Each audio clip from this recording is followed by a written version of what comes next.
Turagushimye muremyi wacu. Tunakushukuru baba yetu. Urakoze cyane kuturinda muri iri joro. Asante kwa kutulinda usiku wote huu. Waturinze inkuru mbi n'urundi rucantege. Umetulinda na kutuepushia mabaya yote. Wahaye abahungu n'abakobwa bawe kwiga. Umewapatia wana na binti zako kujifunza. Ubihimbarizwe. Jina lako lihimidiwe. Tugiye gukomeza kwiga. Tunataka tuendelee kujifunza. No mwijuru tuziga iteka ryose. Hata mbinguni tutajifunza milele. Uturinde kurambirwa tutaragera kucyo dushaka. Utulinde tusidhofike bila kufikia lengo. Byambaje mu izina rya Yesu. Tunaomba kupitia jina la Yesu. Tugiye kwigana gusa ibyo bita imiyaga itatu mu irembo ry'Isiyoni. Tunataka tujifunze upepo wa aina tatu katika lango la Sayuni. Kuko ari ikintu kigendanye n'ubuhanuzi ndavuga ibintu byinshi cyane. Kwa sababu ni vitu vinavyohusiana na unabii, tutasema mambo mengi sana. Kandi biraza koroha ariko reka duse n'abantu twibwira abantu abo turibo. Sasa kabla ya hayo tujitambulishe kwanza. Iri teraniro ni ry'abagorozi. Kusanyiko hili ni kusanyiko la wana matengenezo. Rikorera mu ishami ry'ivugurura n'ubugorozi. Wanaofanya kazi katika tawi la uamsho na matengenezo. Na abakozi ba saa 11. Ni watumishi wa saa 11. Na ngombwa ko ubutumwa bwabo ni marayika ukomeye wiyunga n'abamarayika batatu. Ujumbe wao ni marayika mwenye mamlaka kuu akiungamanisha na ujumbe wa marayika watatu. Bahamagarira ubutumwa butandukanye abapfu n'abanyabwenge bivuze ngo gushyira mu bikorwa ibyo wizera. Ujumbe huu unawaita watu wakubwa kwa wadogo wakihimizwa kuweka katika matendo yale wanayoyaamini. Icyo gituma yitwa marayika ukomeye no gushyira mu bikorwa ibyo wizera. Ndio sababu anaitwa malaika mwenye mamlaka kuu, ni kuweka katika matendo yale unayoyaamini. Bari saa 11 bivuze ngo ubutumwa bugiye kurangira, izuba rigiye kurenga. Ni watumishi wa saa 11, maana yake jua linataka kuzama. Naho imbaraga eshatu zibibi zigomba guhangana n'imbaraga eshatu z'ibyiza. Ni mahali ambapo nguvu tatu za maovu zinatakiwa kupambana na nguvu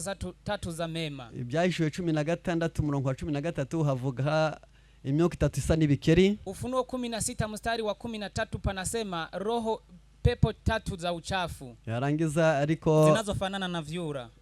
Iyo myuka itatu pepo hizo tatu gomba kurengera ikinyoma.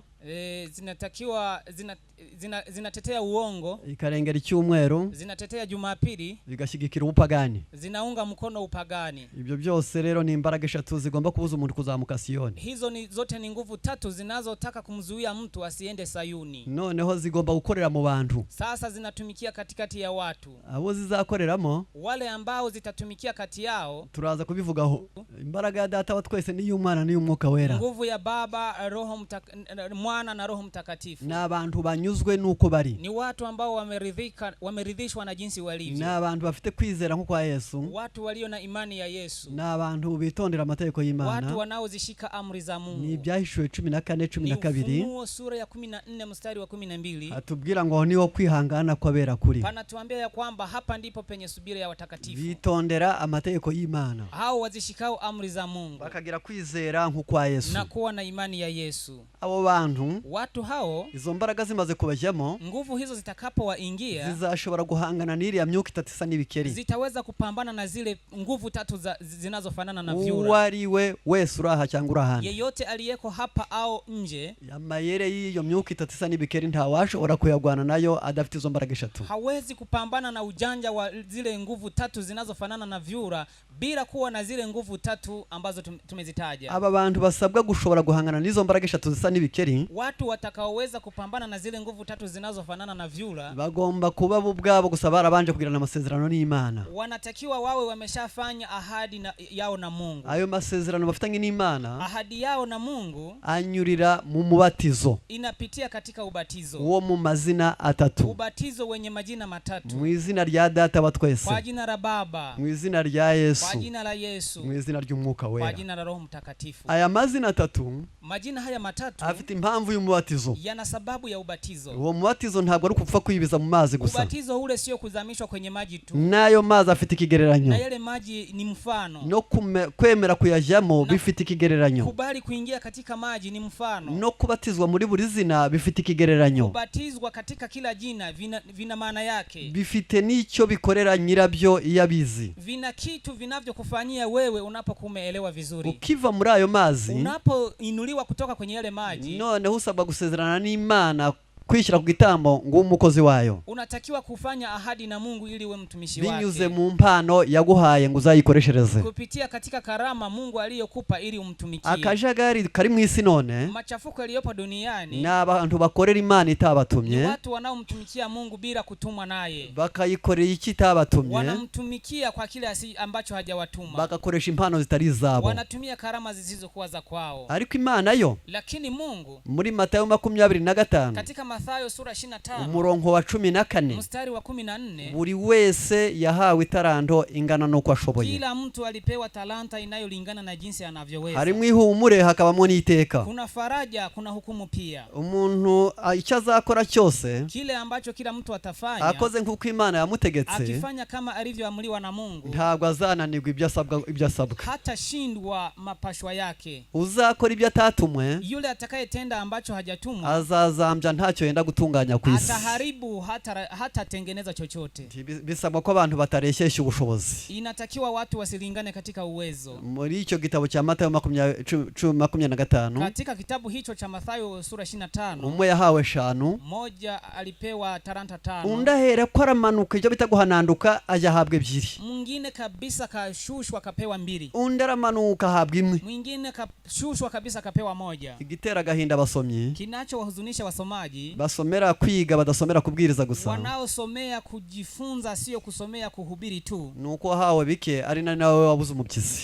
ni kwa sababu yule aliyepewa kidogo ndiye aliyekosa kazi. Mbese ntibibabaje bagenzi b'Imana? Jamani, si jambo la kuhuzunisha? Murabona bitababaje? Si mnaona linahuzunisha? Kuhabwa ikivi gito kandi akaba ari wowe uraza. Yule ambaye amepewa shamba dogo na ndiye shamba lake linaingia msitu. Birababaje cyane. Hiyo ni huzuni sana. Kubw'ibyo rero. Kwa hiyo sasa bisaba gutekerezwaho neza. Inatakiwa ayafikiriwe vizuri. Muri Zaburi 50:15. Katika Zaburi sura ya 50 mstari wa 15. Aratubwira ngo nyambaze ku munsi w'amakuba no kuw'ibyago nzagukiza. Panasema uniite katika siku za shida nitakuokoa. Muri remereze nzagukiza. Hili neno mulipatie uzito, nitakuokoa. Nawe uzanshimisha. Nawe utanitukuza. Numara gukizwa. Utakapokwisha kuokoka. Watabaje Imana. Utakapomlilia Mungu. Wayitabaje. Utakapomuita Mungu. Uri mu makuba. Ukiwa katika shida. Uri no mu byago. Ukiwa katika hatari. Ukabona utabawe. Ukiona Mungu amekuokoa. Uziture gushimisha Imana. Basi umtolee shukrani. Nose gushimisha Imana no gukora iki? Sasa kumshukuru Mungu ni vipi? Si ukubyina. Sio kucheza. Ibyo ni ibyo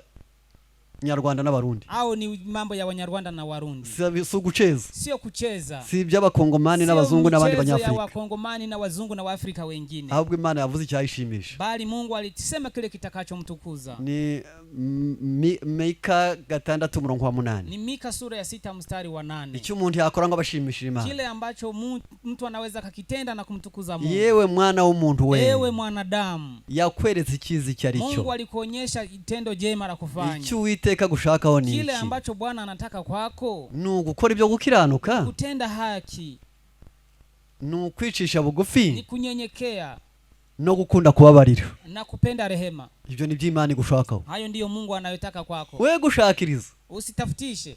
Hari abantu bajya bahura niyo ngorane. Kuna watu wanakutana na shida hiyo. Mba mu bantu bajya bahura nawe cyane. Ninaishi na watu ambao wanakutana na shida hiyo sana. Jambura n'abantu bashaka kunezeza. Huwa nakutana na watu wanaotaka kunifurahisha bankunze. Wakinipenda. Ariko ntibambaza ibyo nkunda. Lakini wasiniulize kile ninachokipenda. Bagakora ibyo bakunda. Wanatenda kile wanachokipenda wao. Byaje kugera imbere yanjye bakabona njewe ntabikunze. Sasa vikifika mbele yangu wanaona vile vitu mimi sivipendi. Mbese ntibasigara babaye. Je, si wanabaki na huzuni? Mwe kujya mubazima, mwe kujya muhimana ibyo mukunda. Sasa msimpatie Mungu kile mnachokipenda. Ahubwo muje muyibaza ibyikunda. Bali mumuulize anapenda nini. Niho uyinejeje. Ndipo utakumemfurahisha. Icyo yagambiriye kuzayikorera. Kile alichokusudia umfanyie. Yaragipanze mu itaranto. Alishapanga katika talanta. None itaranto ni iki? Sasa talanta ni nini? Ni uburyo. Ni namna. Ni ubushobozi. Ni uwezo. Ni imikorere. Ni utendaji. Imana yakubitsemo. Ambao Mungu alihifadhi ndani yako. Izaba isoko y'umunezero wa mugenzi wawe. Iwe chemchemi ya furaha ya ndugu yako. Izaba isoko y'umunezero wande. Iwe chemchemi ya furaha ya ndugu yako. Icyo nicyo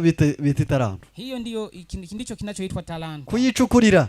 Kuchimba na kufukia ile talanta. Bihwanye no kuba mu bukristo buhwanye no kuvuga ngo ntacyo nzamarira abandi. Kuchimba na kufukia ile talanta maana yake ni kuishi ndani ya Ukristo na kusema ya kwamba nitaishi bila kuwa faida kwa wengine. Ubwo rero nibwira ko intango maze kuyizana. Nadhani mwanzo hapa umeshapatikana. Sigaje uduce tubiri muri iyo ntango. Nimebakiza sehemu mbili katika mwanzo huo. Iyi nteko yose inganityo. Sasa kusanyiko lote hili. Katureba abantu bashaka kuzaja mu ijuru. Acha nione watu wanaohitaji kwenda mbinguni.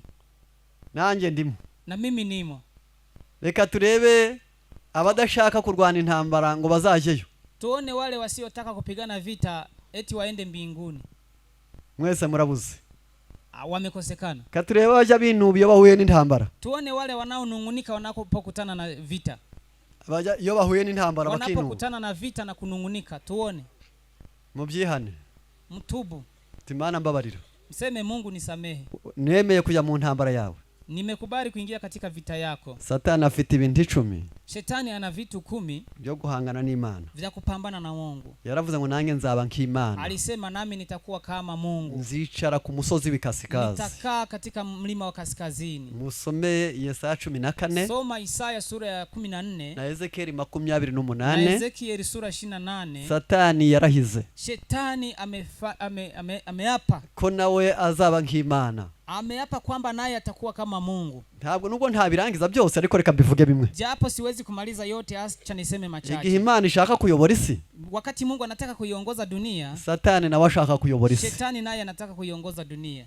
Imana ishaka kumvirwa, Mungu anataka kutiiwa, Satani nawe ashaka kumvirwa. na Shetani pia anataka kutiiwa. Imana yatumye Yesu ngo ayihagararire. Mungu alimtuma Yesu amwakilishe. Yarangiza Satani nawe yatumye papa. Shetani naye alituma papa. Ubwo ni umujuere ku wundi. Hivi ni mchezaji kwa mchezaji. Hari Imana, hapa kuna Mungu, hari Satani. hapa kuna Shetani. Abahagarikizi babo, wasimamizi wao, hari Yesu, kuna Yesu, hari Satani, hari papa. kuna papa. Hepfo chini hari umwuka wera, kuna Roho Mtakatifu. hari imyuka y'abadayimoni. Hapa kuna roho pepo za uchafu. Hari abamarayika bafasha bazara kwakiza. Kuna malaika wanaowasaidia watakao urithi wokovu. Hari abatagatifu n'izindi mbaraga zikorera mu byongorero ku bantu. Kuna watakatifu, pepo za watakatifu na mapepo wengine wanaowatendea kazi wanadamu. Imana yashyizeho ikimenyetso kizayiranga cyitwa Isabato. Mungu aliweka ishara yake kama siku ya Sabato. Satani yashyizeho icyumweru ngo kizubahirizwe na benshi. Shetani naye aliweka Jumapili kama alama itakayoheshimiwa na watu wengi. Imana iti ubereshe ukuri, ijambo ryawe niryo kuri. Mungu alisema uwatakase kwa ile kweli, neno lako ndilo kweli. Satani ati nanjye kinyoma cyanjye kizahataha. Shetani naye anasema uongo wangu utakuwa pale. Satani ati Imana iti nyabuna haba urukundo. Mungu anasema uwepo upendo. Atabanje bazarangwe n'urwango. Shetani naye anasema watu wangu watadhihirishwa na chuki. Yesu atabashaka kunkorera bose bazicishe bugufi. Yesu naye watakao nitumikia wanyenyekee wawe wanyenyekevu. Satani ati nyabuna bashaka kunkorera muzabyiganira isumbwe. Shetani naye anasema watenda kazi wangu ng'ang'anieni vyeo na heshima. Akurikiranye neza. Abanje muzabumwe. Mungu anasema watu wangu iweni mmoja na umoja. Yarangiza Satani ati nyabuna abanje muzatera umwiryane. Shetani naye anasema wafasi wangu muwe na vurugu na mafarakano. Mbese murukumva atari umujore kundi. Si mnasikia ni mchezaji kwa mwingine? Ikibazo kibabaje hagati yanje nawe. Shida iliyopo kati yangu na wewe ni ukorera bombo umunsi umwe. Ni kuwatumikia wote hao kwa mkupuo kwa muda mmoja. Ukaruhuka Sabato uyiteguye. Unapumzika Sabato huku umejiandaa. Ukaja mu mirimo itararangira. Na unaingia katika shughuli na wakati Sabato haijaisha. Urabakoreye bombi. Utakume watumikia wote wawili. Ariko Imana ntabwo arishaka kwitegura. Lakini Mungu hataki kujiandaa. Nta nubwo arishaka kweza. Na hataki kutakasa. Ahubwo ishaka ko kuruhuka, ndishaka kwitegura no kuruhuka, ahubwo ishaka kuyeza. Mungu hataki kupumzika na kujiandaa Sabato, bali anataka wewe ujiandae Sabato. Niba mwakurikiranye rero. Endapo mmefuata vizuri. Mukaba mwabonye ko ari mu rubuga. Na mukaona kwamba mko kwenye uwanja. Bigaragara neza ko abantu b'Imana bagomba kumenya neza ngo turwana uruhe. Inatakiwa watu wa Mungu wafahamu kwamba tupigane vita gani. Kandi namaze kureba umuntu ari kureba mu maso ariko wana mwese mushaka kurwana intambara nziza yo kwizera. Tena tukiwaangalia usoni inaonekana kwamba mnataka kupigana vita vizuri. Nta muntu wagorora atazi bigoramye. Hakuna mtu anayeweza kutengeneza bila kujua kitu hicho kilipinda wapi. Nta nuwagorora atazi yaba bivana ni yabijana. Hakuna mtu anayeweza kutengeneza bila kujua anavitoa wapi anavipeleka wapi. Yeremia 6:16. Yeremia sura ya 6 mstari wa 16. Haratubwira ngo panatuambia hivi. Mubarize inzira za kera. Yaulizeni mapito ya zamani. Aho inzira nziza yabiri. Mahali ambapo njia njema iko wapi? Kera hari inzira nyinshi. Ni kwamba njia zipo nyingi. Ariko uzabaririza inzira nziza. Lakini wewe ulizie mapito mazuri. Ari umunyuramo. Upite hapo hapo. Kubw'ibyo rero. Kwa hiyo sasa na icyo cyari kini nari nsigaje. Hilo lilikuwa ni tawi lingine. Iyi mbaga inganirya. Kusanyiko lote hili yamaze kumanika amaboko yose kwishaka ijuru. Ambalo limeshanyosha mikono kwamba linataka mbingu. Ntabwo bishoboka. Haiwezekani. Niyo mpamvu hari abasigaye hakaba na Babuloni. Ndio sababu kuna masalio pia kuna Babeli. Muri abo nabo hao nao bamara guhamagarwa baje hafi wanapokwisha kuitwa na kusogea karibu, hakabamwe inzira ngari n'inzira ifunganye, kuna njia pana na njia nyembamba. bamara kwigizwa hafi nabwo Akapofika katika njia ile, bamwe bakamera nko mu nzira, wengine wanakuwa kama njia bari mu iteraniro, wakiwa kanisani. abandi bakamera nko mu mahwa, Wengine wanaota katika bari mu miiba iteraniro, wakiwa kanisani. abandi bakamera nko mu kukara, Wengine wanaota katika mwamba bari mu materaniro, wakiwa katika kanisa. abandi bakamera nko mu butaka bwiza, Wengine wanakuwa kama udongo mzuri bari mu materaniro. wakiwa kanisani. Ubwo mpagarutse hano nk'umubibyi muri aka kanya, Narudi hapa kama vile mpanzi wa ubwo mbegu. ngiye gufata imbuto ntere, Nataka nichukue mbegu nipande. imitwe yanyira aho ngaho, Vichwa vyenu viko pale. umuntu arakira nk'uko ari, ntabwo ari bwakire nk'uko bivuzwe. Kila mmoja anapokea kama alivyo, hawezi kupokea kama unavyosema. Sinzi ko njyange namwe, Sijui kwamba tuko pamoja. Katri yawe umvishije ko mvuze. Nataka nione watu ambao wameelewa jinsi ninavyosema. Mwese ngiye kubasomera ijambo ry'Imana, Nyote nataka niwasomee neno la Mungu. natangiye no kuribasomera, Nimeanza pia kuwasomea. ariko buri wese arakira nk'uko ari. Lakini kila mmoja atapokea kama alivyo. None urakeka uruti, Sasa wewe unahisi wewe ni uko katika hali gani? uhereye none uzabyibaza. Kuanzia leo ujiulize. Abantu bameze nko mu nzira, Watu walioko kama mu njia gitabo cyitwa Imigani ya Kristo, katika kitabu cha vielelezo vya mafundisho ya haba mu Kristo, Giswahili cyangwa mu Gifaransa cyangwa mu Cyongereza iwe cyangwa ni mu kwa Kinyarwanda, Kiswahili, Kiingereza, Kifransa au Kinyarwanda, mu kigwa cyitwa umubibyi, kwenye sura inayoitwa mpanzi, haratubwira ngo imbuto za mbere zaguye mu nzira. panatuambia ya kwamba mbegu za kwanza zilianguka Mu njiani. Gifaransa baravuze ngo izo mu nzira Katika Kifransa palisema ya kwamba mbegu zilizoanguka njiani nicyo bita auditeur distrait, ni umunyeshuri cyangwa se umwigishwa w'indangare. ni mwanafunzi mzubaifu anayezubaa. Ubu hari abakiryamye, Hivi tunapoongea kuna wengine bado wamelala baratanze amafaranga baje ahangaha, na walishatoa pesa na kuja hapa. hari abari kurekereza ku gikoni kandi badatetse, Kuna wengine wanazubaa kule jikoni na sio wapikaji. hari abari kwandika za message bandikira bagenzi babo kandi atari cyo Kuna cyabazanye, wengine wako wanaandika SMS wanawarushia ndugu zao na sicho kilichowaleta hari hapa. abari gukanda agasatsi ngo kuko bagashokoje Kuna neza, wengine wanafinya nywele zao wasikie kwamba wamechana vizuri. hariho bari buve hano bahinduranyije imyenda inshuro 10 kugira Kuna- ngo nibura bamenye ko bafite imyenda, Kuna wengine watatoka hapa wamebadilisha nguo mara 10 ili ijulikane kwamba wana mavazi. hari abari kujya kuryama mu nzu itari yabo bakaryama nabi ngo abandi be kuryama neza, Kuna wengine wanalala katika nyumba isiyo ya kwao, wanalala vibaya ili wengine wasilale vizuri. hari abari gusebanya ngo babahaye ibyo kurya bike kandi ntawe bazindukiye, Kuna wengine wanatoa lawama kwamba wamepewa chakula kidogo na huku hawajamtembelea yoyote kandi hapa. wenda hari n'igihe mu matorero yabo nta nkunga ye yashyizeho izamwakirira Tena ahangaha. yawezekana hakutoa mchango wowote itakayomsaidia hapa. Ni indangare, Je, huyo ni mzubaifu? ingo ndikubabaza, ni indangare nuko. Ni hivyo. Hari uwo buno ukizerera mu nzira, Kuna mwingine kwa sasa hivi anatangatanga yagiye njiani. gushaka za mitiyu, Ameenda kutafuta salio, undi yagiye gushaka umuti wo koza amenyo, mwingine ameenda kutafuta dawa ya meno. ntabwo azi ko ibyego byatangiye ngo amenye ko biri kumucika. Hajui kwamba masomo yako yanaendelea na yanampita. Indangare Huyo ni mzubaifu kabisa, amezubaa. rero ku bw'ibyo Sasa kwa hiyo bagira inyoni. kuna ndege. Bwa mbere izo nyoni zizanwa nuko ari iki? Ari indangare. Ndege. Kwa hiyo ndege wanaletwa na kwa sababu wale watu wamezubaa. Bwa mbere Kwanza, ngo aho bicaye bibera mu nshinga y'isi. mahali walipokaa wanakuwa katika miradi ya duniani. Cya kabiri Pili, bakunda kunegura. wanapenda kukejeli. Cya gatatu Tatu, ngo bahinyura imyifatire n'imivugire y'ababigishaga. wanalaumu mienendo ya walimu wao. Ibyo niyo bise ngo ni inyoni. Izo nizo nyoni. Hizo ndizo ndege zinazokuja kudonoa zile mbegu. Zitegura ibyo bakarangiza kwiga kera ibyo bize byagize bite? Wanamaliza somo na huku yale waliojifunza yote yameshaondoka. Izo kukara. Mbegu zilizoanguka kwenye mwamba. Ubwo ndi kwasomera icyo gitabo. Niko nasoma kitabu kile. Murabona ko imyaka ngezemo.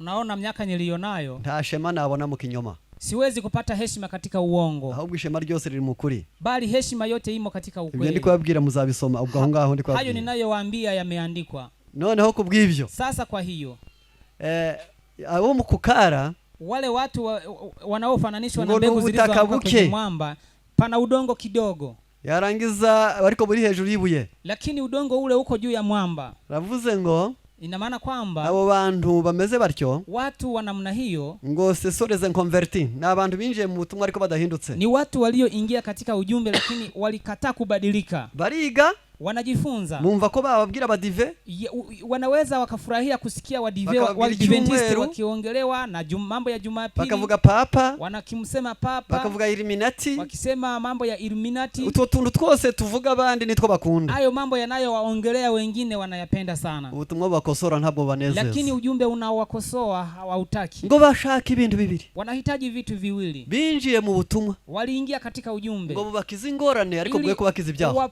Mbese baje basenga bati imvura kera, wao wanataka kuomba mvua.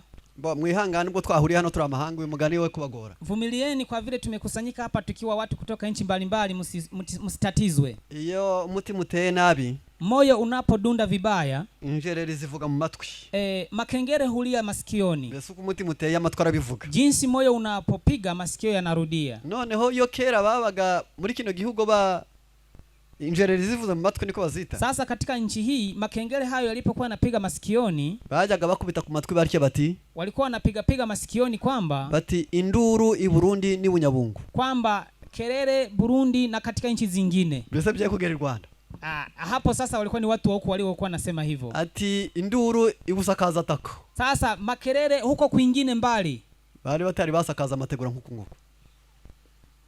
Ariko lakini hari abantu benshi baza muri ubutumwa, kuna watu wengi wanaoingia katika ujumbe huu, bashaka kwa abandi bakosoka bo badakosotse, wanaohitaji wengine wakosolewe lakini wao wasikosolewe, bifuza ko ibi by'abandi bivugwa ariko ibyabo bitavuzwe, wanahitaji maovu yao yasemwe lakini maovu ya wengine yasisemwe, bashaka ngo ingorane zigera handi ariko ze kubageraho, wanahitaji matatizo yawafikie wengine wao yasiyawafikie, bashaka kwa abandi bera abo badakiza ibyaha, wanahitaji wengine wawe watakatifu lakini wao binafsi wasitakasike. abo nibo bageraho no kukara. Hao ndio wanaofananishwa na mbegu zilizopandwa kwenye mwamba. Iyo bagezweho n'ingorane, wanapokutana na matatizo bahera ko bakanamura, basi wanarudi nyuma, nabo kukara. Hao ndio wa kwenye mwamba. Mu mahwa, katika miiba nao haravugwa, napo pameandikwa. Kubakunda Biblia, wale wanaoipenda Biblia, ngo ndigusobanura Luka 8. hivi ninafafanua Luka sura ya 8, kuko ne harimo umugani w'umubibyi, kwa sababu hapo ndipo kuna mfano wa mpanzi. Noneho kubw'ibyo, kwa hiyo ni imbuto zaguye mu mahwa, mbegu zilizoanguka kwenye miiba. Na icyo bita suicide siècle, na abantu bagendana n'amaganya y'igihe, ni watu wanaokwenda na manunguniko ya masumbufu ya maisha haya. Iyo bavuze ngo na amaganya y'igihe, masumbufu ya maisha haya, woba wariye, wewe umepata chakula, woba wanyoye, umepata kinywaji, woba wambaye, umepata mavazi, n'abawe bahaze, na watu wako wameshiba, ariko n'umuntu ukarara ugaramye n'ubone impagara zikwishe mu bwenge, lakini unalala tongo macho ukiwa na wasiwasi ya maisha, bitewe n'amaganya y'igihe, kwa sababu ya masumbufu ya maisha haya. Amabati akomeye nzayabona ryari? Mabati mazuri nitayapata lini? Ukarara ugaramye kandi zitavuye, unalala ukiwa tongo macho na wakati nyumba haijavuja hata siku moja. Intebe ngizo kwa runaka nzazibona ryari? Vile viti vya fulani nitavipata namna gani? Kandi uticaye kwintirano, na hujakaa kwenye kiti ulichokiazima bali ni chako. Ari amashono nzayageraho ryari? Nitapata vile vitu vya fulani lini? Kandi wowe wambaye udashaje kandi utacitse, na wewe mavazi yako ni mazuri na hajachanika. Yarangiza umwana wanje aziga nkariya. Sasa mtoto atajifunza lini? Kandi aho umwana atabuze ishuri. Kweli huku mtoto hajakosa kusoma, yuko shuleni. Ile nzu yangiza ubakwa nk'iyari runaka ryari? Hivi nyumba yangu itajengwa kama ile ya fulani lini? Kandi dashaje. Na huku nyumba yako haijazeeka. Ayo ni amaganya y'igihe. Hayo ni masumbufu ya maisha. Bayita icyo bita suicide siècle. Na amaganya y'igihe. Ni masumbufu ya maisha ya ibyo bita ngo na amaganya y'isi. Hayo ndiyo masumbufu ya dunia. Ntabwo amaganya yawe ko nturwaye. Sio masumbufu yako kwa sababu wewe sio mgonjwa. Yawe kuko inzu ntishaje. Sio ya kwako kwa sababu nyumba haijazeeka. Saa yawe kuko intebe ntiyacitse. Sio ya kwako kwa sababu kiti hakijavunjika. Saa yawe ko imyenda ntibayibye. Sio ya kwako kwa sababu hawajakuibia nguo. Saa yawe ko ndi waburaye. Sio ya kwako kwa sababu haujalala njaa. Kuko kurayo ngayo yawe. Kwa sababu kwa masumbufu yako. Matayo 6. Mathayo sura ya 6. Haranditswe ngo naso mu ijuru ziko namwe mu bikennye. Inasema ya kwamba hata baba yenu wa mbinguni anajua kwamba hayo naso wahehe. Na baba yenu wa mbinguni aziko namwe mugize mute, anajua ya kwamba mmeyakosa. Mbese wumvishije umwana ari kugaragurika nijoro mu buriri? Je, aliyesikia mtoto akijigaragaza katika kitanda usiku akamubaza ati nibiki wa mwana kutasinzira? Akimuuliza, mtoto mbona haujasinzia? Ndi kwibaza uko iyo tuzarya bikanyobera. Kisha mtoto anakujibu kwamba ninafikiria tutakachokula kinanisumbua. Ndi kwibaza uko tuziga bikanyobera. Ninafikiria namna tutakavyojifunza inanisumbua. Wamubwira ngo wabyaye umwana ufite ubwenge cyangwa wamubwira ngo sinzira hura mura nta kibazo? Unaweza kumwambia mtoto hauna akili, au unaweza kumwambia lala hakuna shida.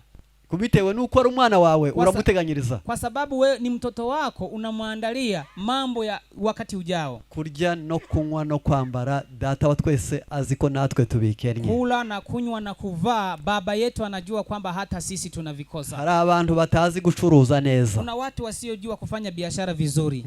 Nta gucuruza kwiza kwisi. Hakuna biashara nzuri duniani ko gucuruza uwumviye Imana. Kama vile biashara ya kumtii Mungu. Imigani 22:4. Mithali sura 22 mstari wa 4. Haranditse ngo uwicisha bugufa ko bahuiteka. Panasema mnyenyekevu anayemtii Bwana, ingororano ye, thawabu yake ni icyubahiro, ni heshima, ni ubukire, ni utajiri, ni ubugingo. ni uzima. Abikuye he? Anavitoa wapi?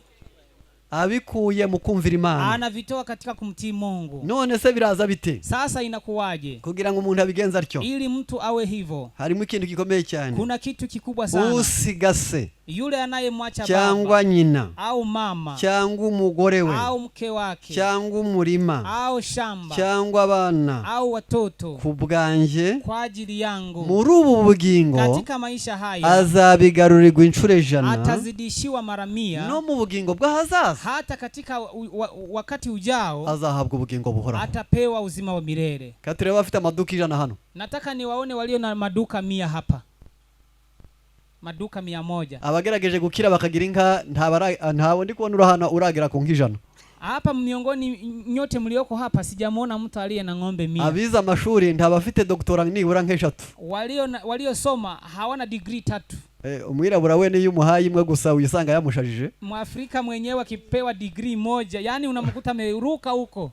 Ukagira ngo kuyibona no kugira amafaranga, ntamenye ko ariho abakire bayafite kandi batayigira. Yani anafikiri kupata ile degree ndio kupata pesa, asijue ya kwamba kuna matajiri wakubwa ambao wana pesa nyingi bila kuwa na ile degree. Kwemera guhagira ibyuharangwa Imana ihabwa icyubahiro, kukubali kuacha vitu fulani ili umtukuze Mungu, muri ubu bugingo bihesha amahirwe inshuro 100. Katika maisha haya vinakupatia faida ya mara 100, kandi bigatanga icyizere na inakuletea matumaini cy'ubugingo buhoraho ya uzima wa milele. Mbese ntimuri kumva kubisikana n'Imana ugiye mu byayo nayigiye mu byawe ntiyakurusha umubyizi? Je, kupishana na Mungu ukienda kumtumikia na yeye akija kukutumikia, si Mungu atakuzidi kufanya kazi kubwa? Mugende mu bisengere, nendeni mkaliombee jambo hili, mubisikane nayo, mpishane na Mungu, ije mu byanyu, yeye aingie katika kazi zenu, namwe muje mu byayo, nanyi muingie katika kazi zake. Nimugaruka mtakaporudi muzasanga ibyanyu byari ku byinshuro nyinshi,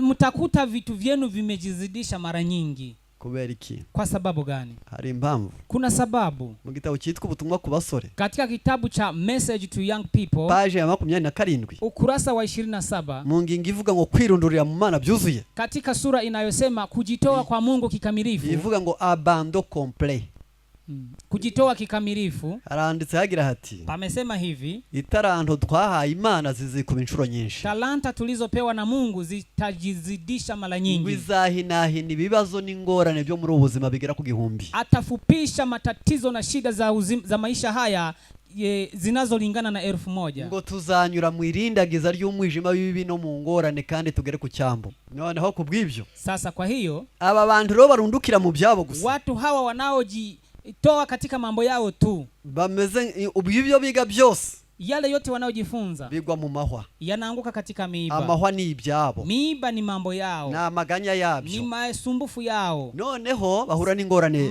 enye, wanakutana na matatizo mane. Muri icyo gitabo cy'imigani ya Kristo, katika kitabu hicho cha Christ Object Lessons, batangira kujya mu byabo bakabura kanya ko gusoma ijambo ry'Imana. Wanatumika katika kazi zao mpaka wanakoswa muda wa kusoma neno la Mungu. Igihe babibara bakabura umwanya wo gusenga. Wanapokuwa katika mahesabu ya mali zao wanakoswa muda wa kuomba. Igihe bari kubibika bakabura umwanya wo kwibaza ku by'Imana. Wanapokuwa wanavihifadhi wanakoswa muda wa kutafakari mambo ya Mungu. Igihe cyo kongera inyungu bakabura uko bakorera Imana. Wanapoongeza faida wanakoswa muda wa kumtumikia Mungu. Ubwo ibyacu twarangaye, sisi tunapozuba byatubuza gusoma ijambo ry'Imana, tunaweza tukakoswa kusoma neno la Mungu, bikatubuza gusenga, vinatuzuia kuomba, bikatubuza icyo bita kwibaza ku by'Imana, vinatuzuia kutafakari mambo ya Mungu, bikatubuza gukorera Imana, vinatuzuia tusimtumikie Mungu. Ubwo ibyo twizera byose, yale yote tunayoamini, bikabura umusaruro, vinakoswa mavuno. ubwo amahwa miiba akaba n'isi. basi inaota. Ni iki cyatumye nshaka kubabwira uyu mugani? Kitu gani kimesababisha niwaambie mfano huu? Umubibyi wahagurutse akabafata imbuto akabiba. Mpanzi aliyeondoka na kupanda mbegu, akabiba mu mirima 4 na kupanda katika mashamba 4, agasarura muri umwe, na kuvuna katika shamba moja. Yarejeje? Je, alipata mavuno mengi? Yarejeje? Alipata mavuno mengi? Yararumije? Au mazao yaliduma? Ni igiti ki cyatumye Yesu acuye umugeni mu ntangiro y'ibihe? Kwa sababu gani Yesu aliweka mithali hii, mfano huu katika mwanzo wa kazi yake? Yashaka guteguza bigisha n'abizera. Alitaka kuandaa wanafunzi na washiriki impamvu zizatuma habisubira nyuma rinini mu ntambwe y'isarura. Sababu itakayotokea ilete kurudi nyuma watu wengi katika mwisho wa mavuno.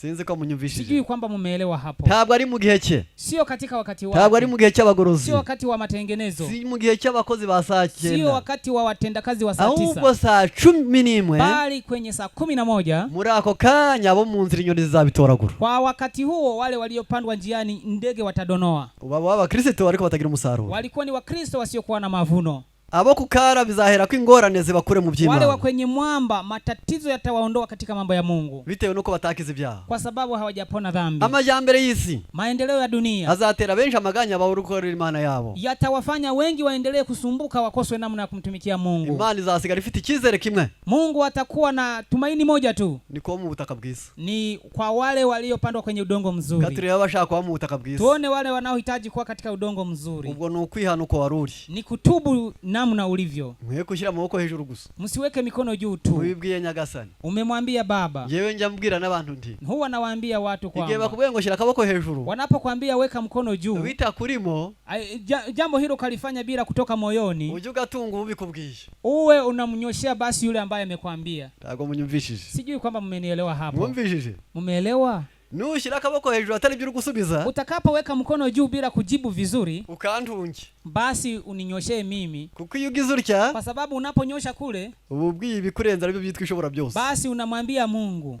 Rero kubw'ibyo. Kwa hiyo, ntabwo mbabere ko hahamura. Sio kwamba ninataka kuwachanganya. Ahubwo kwa kubereka neza ko. Bali ninaonyesha vizuri kwamba abantu baziri banga ryo mu gihe cy'umusaruro. Watu wanaojua siri hii ya wakati wa mavuno, ntabwo bajya bahungabanywa n'isubiranyuma ry'uwamaze kumenya ukuri akaho kunanirwa. Hawawezi kutikiswa na mtu aliyeujua ukweli hatimaye akarudi nyuma. Yesu ali kugaburira abantu 5,000. Yesu alipowagawia chakula watu 5,000, yarabagaburiye, aliwagawia kesho, kama kesho baza kumushaka, wakarudi kumtafuta. Akoresha imvugo itari mu bupfura, akaongea usemi ambao hauna adabu au ungwana. Bati twari twakubuze. Wakamwambia, mwalimu, tulikuwa tumekukosa. Na barabareba, naye akawaangalia, ati singe mwashakaga. Akasema hamuja nitafuta mimi. Ni byo kurya mwariye mugahaga. Ni kwa sababu mlikula na kushiba. Umuntu wakugaburiye none ejo akakubwira atyo abakubwiye neza. Sasa mtu ambaye leo amekugawia chakula hatimaye kesho anakujibu hivyo, amekuwa amekujibu vizuri. Yarababwiye neza. Je, alikuwa amewajibu vizuri? Ibyo yabivuze muri Yohana 6. Hayo aliyasema katika kitabu cha Yohana sura ya 6. Ngo muri ako kanya, ni kwamba katika muda huo, wowe uratugaburira umunsi umwe. Wewe unatugawia chakula siku moja. Yarangiza ukayakubita icyurira. Kisha unakuja kutukejeli kwa chakula kile. Mose yagaburiye basokuruza mu butayu. Musa aliwagawia chakula babu zetu katika jangwa. Bazi gihamya? Si wanajua andiko? Bari bahari gihe Mose yagaburaga? Je, Musa alipogawa chakula walikuwepo? Kuko batari bahari. Kwa sababu hawakuwepo muda ule, bavuze bitari byo. Waliyasema yasiyo kuwa yenyewe. Mose wabahaye manu. Eti Musa ndiye aliyewapatia mana. Koko wabaza Mose ni watanze manu? Sasa tukimuuliza Musa ndiye alitoa mana? Ariko kuko bari kuvuga inkuru batazi bavuze n'ibitari. Lakini kwa sababu wanaongea habari wasioijua wamekosea pia. Ntabwo bazi ko muri ya myaka 40 Yesu ari wabahaye uwo mutsima. Hawajajua ya kwamba katika miaka ile 40 Yesu ndiye aliyetoa mkate ule wa mana. Kwanza twereke imirimo, nibura uko ibiraboni byo byatuzanye twereke imirimo y'Imana tuyikore. Kwanza wakamuuliza Yesu, endapo unafikiri kwamba ndicho kimetuleta, tuonyeshe kazi za Mungu tuzitende. Abaroha mu mvugi isobetse. Akawaingia katika usemi wenye utata. Imirimo y'Imana ngiyi. Akasema kazi za Mungu ndizo hizi. Ni mwizero uwo yatumye. Mumuamini aliyemtuma. Bivuze ngo nta wizeye uana ni gucimana mushakaho. Maana yake ni kwamba hakuna anayeamini anayeweza kushinda kile ambacho Mungu anataka. No gusenga pfukamye biramunanira. Na yule asiyeamini hata kuomba mesujudu inamsumbua. Kugeza ubwo n'ingamiya zo kwa Aburahamu zimurusha gupfukama. Kiasi kwamba na ngamia za Ibrahimu zinamzidi kupiga magoti bitewe nuko atizeye, kwa sababu hajaamini. ntabwo ari gupfa gupfukama gusa, Sio kupiga magoti tu, ahubwo iyo dupfukamye bali tunapopiga magoti tuba tubwiye Imana ngo tunamwambia Mungu kwamba niyo duhagaze, hata tujaposimama, niyo tugenda, hata tunapotembea, turinanirwa ukadutabara, tunashindwa na wewe unatusaidia. noneho Sasa tuje tukwereka ko nta nicyo twimariye, tunakuja mbele zako tukikuonyesha kwamba hatuko lolote. Tabara nk'Imana yacu, tusaidie kama Mungu wetu. Igice cya mbere cy'iki kibwiriza gifite ibice bitatu. Ndangije cya mbere, sehemu ya kwanza ya hubiri hili sehemu ya tatu ambayo ina hubiri hili. Reka rero nje mu gice cya kabiri, acha niingie katika sehemu ya pili. Niho ngiye muri ya miyaga rero, ndipo nataka nieleze zile pepo sasa. Iyi miyaga ni itatu, zile pepo tatu. Iyi miyaga ngiye kuvuga, zile pepo ninazotaka kuzisema ni miyaga igomba guhungabanya b'Imana inyuriye mu rwego rwa imitegekere y'isi. Ni pepo ambazo zinataka kutikisa watu wa Mungu kupitia utawala wa dunia. Ni Danieli 7. Ni Danieli sura ya 7. Ni miyaga y'ibibazo, ni pepo za shida ijaniranye n'ibyisuka ku muntu ku giti cye, zinazoelekeana na vitu vinavyo mwangukia mwanadamu kwa upande wake, yihariye adasangira n'abandi, upande wake bila kuchangia na wengine. Ni Matayo 7:24. Ni Mathayo sura ya 7 mstari wa 24. Ni miyaga y'inyigisho, ni pepo za mafundisho, ivuguruza, zinazopinga, irwanya n'ihangana, zinazopinga na kupingana, inyuranyije nuko Imana ishaka mu minsi y'imperuka, tofauti na jinsi Mungu anavyotaka katika siku hizi za mwisho. Na Efeso 4 uhere ku murongo wa 11 kugeza 15. Ni wa Efeso sura ya 4 mstari wa 11 hadi 15. Iyi miyaga yitambitse mu ntango y'umusozi wa pepo hizi zimejikita mwanzoni mwa mlima wa Sayuni. Sinzi ko njyange na turacyari kumwe? Je, bado tuko pamoja? Turacyari kumwe? Tuko pamoja. Ni miyaga igiye kubuza abantu kuzamuka iki? Ni pepo ambazo zinataka kuwazuia watu kuingia katika mlima wa Sayuni. Ku musozi Siyoni, katika mlima Sayuni, hari mu byahishuwe 14, ni Ufunuo sura ya 14, kugera ku murongo wa mbere, kuanzia mstari wa kwanza kugeza 5 mpaka mstari wa 5. Ndagira ngo hagira umusoro uzasoma yihuta. Nataka mtu mmoja asome hapa haraka haraka. Nagerageje kuvuga, nimejaribu kusema, nagerageje mwihangane, vumilie. Hari aho ndi bugere ngasoma, kuna sehemu nyingine nafika na kusoma, ariko buriya hari impamvu yatumye mvuga byinshi mu mutwe, lakini kuna sababu iliyonifanya niseme mengi kichwani. Mbo ntihari harwara kichwani, bado pako safi. Izi mvi ziri hejuru gusa, hizi mvi ziko juu tu, naho imbere rwose ni hatoto, lakini kwa ndani pana uchanga. Ndibuka, ninakumbuka. Ndeka rero sinzi niba yabonetse. Uyu soma, huyu anayesoma ni umurongo wa mbere ageze 5. Sura Ibyashuye 14. Ufunuo sura ya 14. Nuko ngiye kubona mbona umwana w'intama ahagaze ku musozi wa Siyoni, ahagararanye n'abantu 1,000 n'inzove enye n'ibihumbi 4, bafite izina rye n'izina rya se yanditswe mu ruhanga rwabo. Numva ijwi rivugira mu ijuru rimeze nk'iry'amazi menshi asuma, kandi nk'iry'inkuba ihinda cyane, kandi iryo jwi numvishe ryari rimeze nk'iry'abacuranzi bacuranga inanga zabo, baririmba indirimbo nshya imbere ya ntebe y'ubwami n'imbere ya bya bizima 4 n'abakuru. Nta muntu wabashije kwiga iyo ndirimbo keretse babanta 1,000 n'inzove enye n'ibihumbi 4 bacunguwe ngo bakurwe mu isi. Abo nibo batandujwe n'abagore kuko ari abari, abo nibo bakurikira umwana w'intama aho ajya hose, bacyunguriwe mu bantu kugira ngo babe umuganura ku Mana no ku mwana w'intama, mu kanwa kabo ntihabonetsemo ibinyoma kuko ari abaziranenge. Ufunuo 14 mstari wa kwanza. Kisha nikaona natazama juu ya mlima Sayuni, huyo mwana kondoo amesimama juu ya mlima Sayuni, na watu 144,000 pamoja naye, wenye jina lake na jina la baba yake limeandikwa katika vipaji vya nyuso zao. Nami nikasikia sauti kutoka mbinguni kama sauti ya majeshi ya maji mengi, na kama sauti ya radi kuu. Na hiyo sauti niliyoisikia ilikuwa kama sauti ya wapiga vinubi wakipiga vinubi vyao na kuimba wimbo mpya mbele ya kile kiti cha enzi na mbele ya wenye uhai wane na wale wazee, wala hakuna mtu aliyeweza kujifunza wimbo ule ila wale 144,000 na walinunuliwa katika nchi. Hawa ndio wasiotiwa unajisi pamoja na wanawake, kwa maana ni mabikira. Hao ndio wamfuatao mwana-kondoo kila aendako. Hawa wamenunuliwa katika wanadamu, malimbuko kwa Mungu na mwana-kondoo. Ndagira ngo na katika vinywa vyao hakukuonekana uongo, maana hawana mawa. ahangaha murahakurikiranye neza. Hapa mmefuata vizuri. Ubu abasoma ibitabo, Wale wanaosoma vitabu, igice cya 14 cy'ibyahishuwe kiravanga sura ya vanga. 14 ya Ufunuo, kuna mambo mengi yamechanganywa pamoja. Amagambo ategura bari abantu n'ubutumwa bw'abamarayika batatu. Maneno yanayo waanda wale watu ni ujumbe wa malaika watatu. Uhereye ku murongo wa 6 kugeza 12. Kuanzia mstari wa 16 wa sita mpaka wa kugeza 13 mpaka mstari wa 13. Noneho Sasa iyo bamaze gutegurwa n'ubwo butumwa, wanapokuwa wameandaliwa na ujumbe huu, bagaragara bari ku musozi Siyoni, wanadhihirika wakiwa katika mlima Sayuni. Mubare bari Yesu abanza kubatanga ku musozi Siyoni. Yesu anawatoa katika mlima Sayuni, bakamukurikira ari umubare wuzuye, wanamfuata wakiwa idadi kubwa, bakaza bafite izina ry'Imana n'irya Yesu mu bwenge bwabo, wanakuja wakiwa na jina la Yesu na la Mungu katika akili yao, bakaririmba indirimbo abandi badashobora kuririmbaho, wanaimba wimbo ambao wengine hawawezi kuuimba, bakawumuganura ku Mana, wanakuwa malimbuko kwa Mungu. Muri bo ntabwo bajya banduzwa n'abagore, wao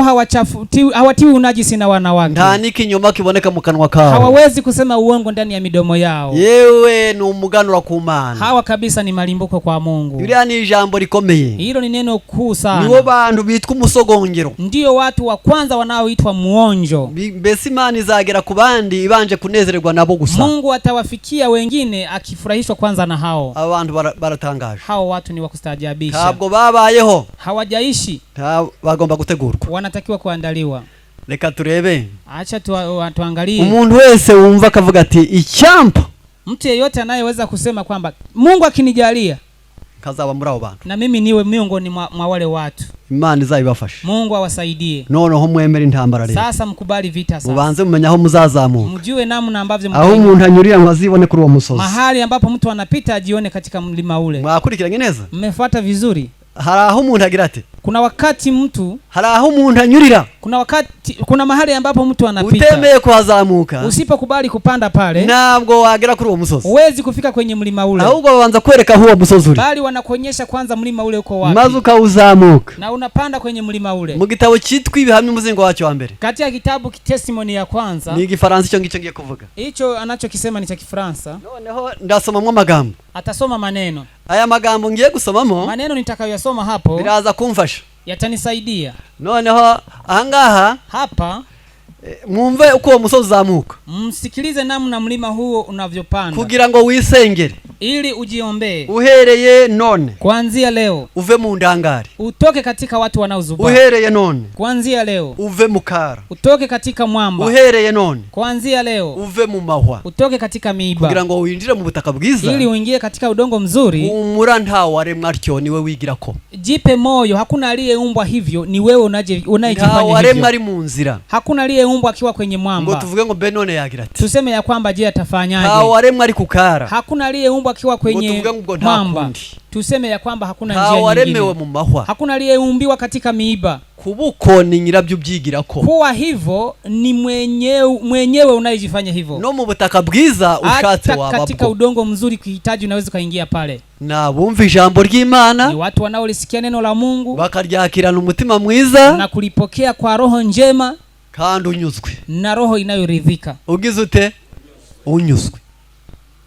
Habo rero ubwo bitangirwa no kwihana, inaanziwa na kutubu, no kugambirira guhinduka, na kukusudia kubadilika. None kubw'ibyo sasa, kwa hiyo reka rero nje kuri rya jambo, acha tusome yale maneno, ibi kabigize uwo musozi, hatua zinazo ufanya ule mlima. Page 600 ya kino gitabo. Kifaransa ni 600, Kiingereza ni testimony ya 4 ukurasa wa 453 Kiingereza.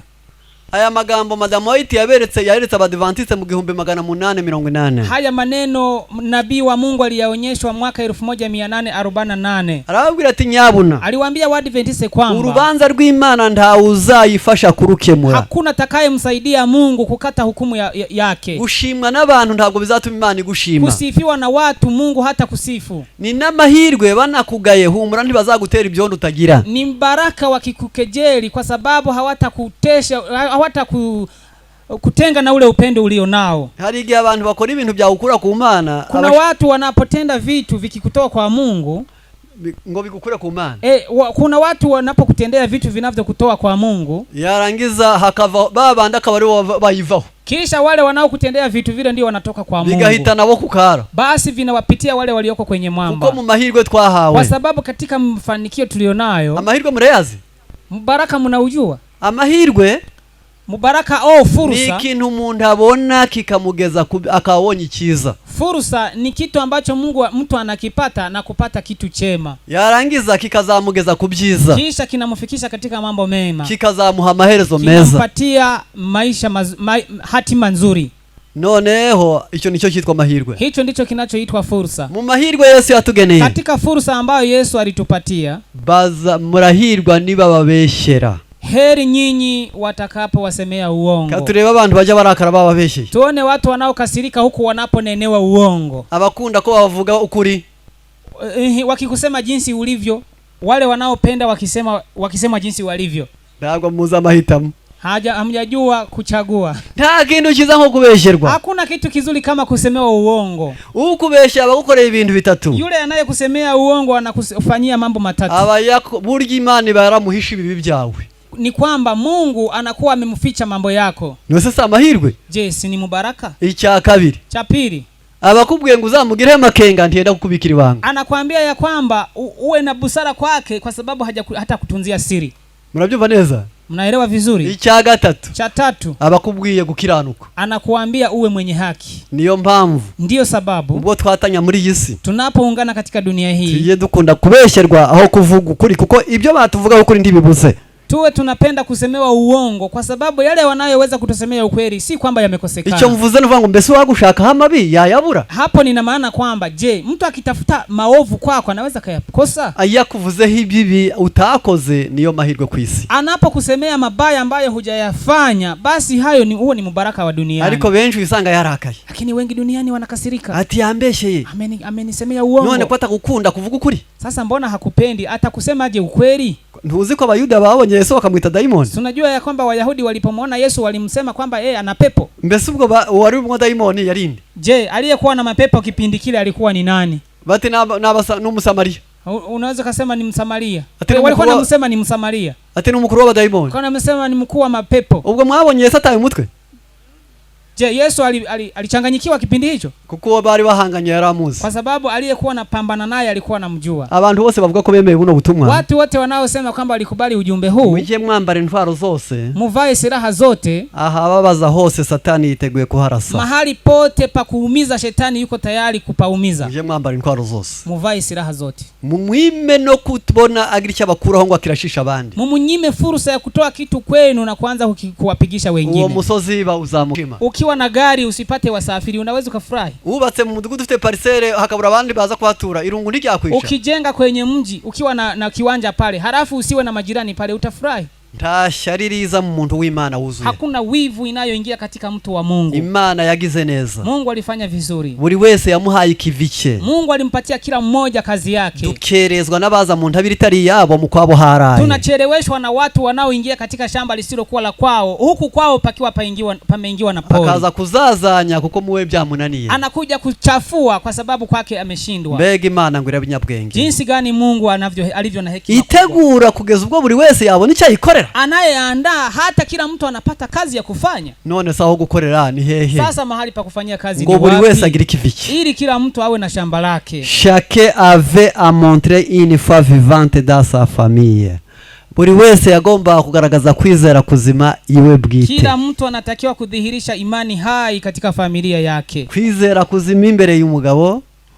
niba uri umugore. Imani hai imbere za mume. Kwizera kuzima imbere y'umugore wawe niba uri umugabo. Imani hai imbere za mke endapo wewe ni mume. Kwizera kuzima umugabo n'umugore imbere y'abana babo niba mwafite. Imani hai mume na mke waidhihirishe imbere ya watoto. Kwizera kuzima imbere y'ababyeyi niba ari umwana. Imani hai imbere za wazazi kama wewe ni mtoto. Nukuri nguko uko intambwe ya mbere yo kuzamuka umusozi Siyoni n'uguturuka iwawe.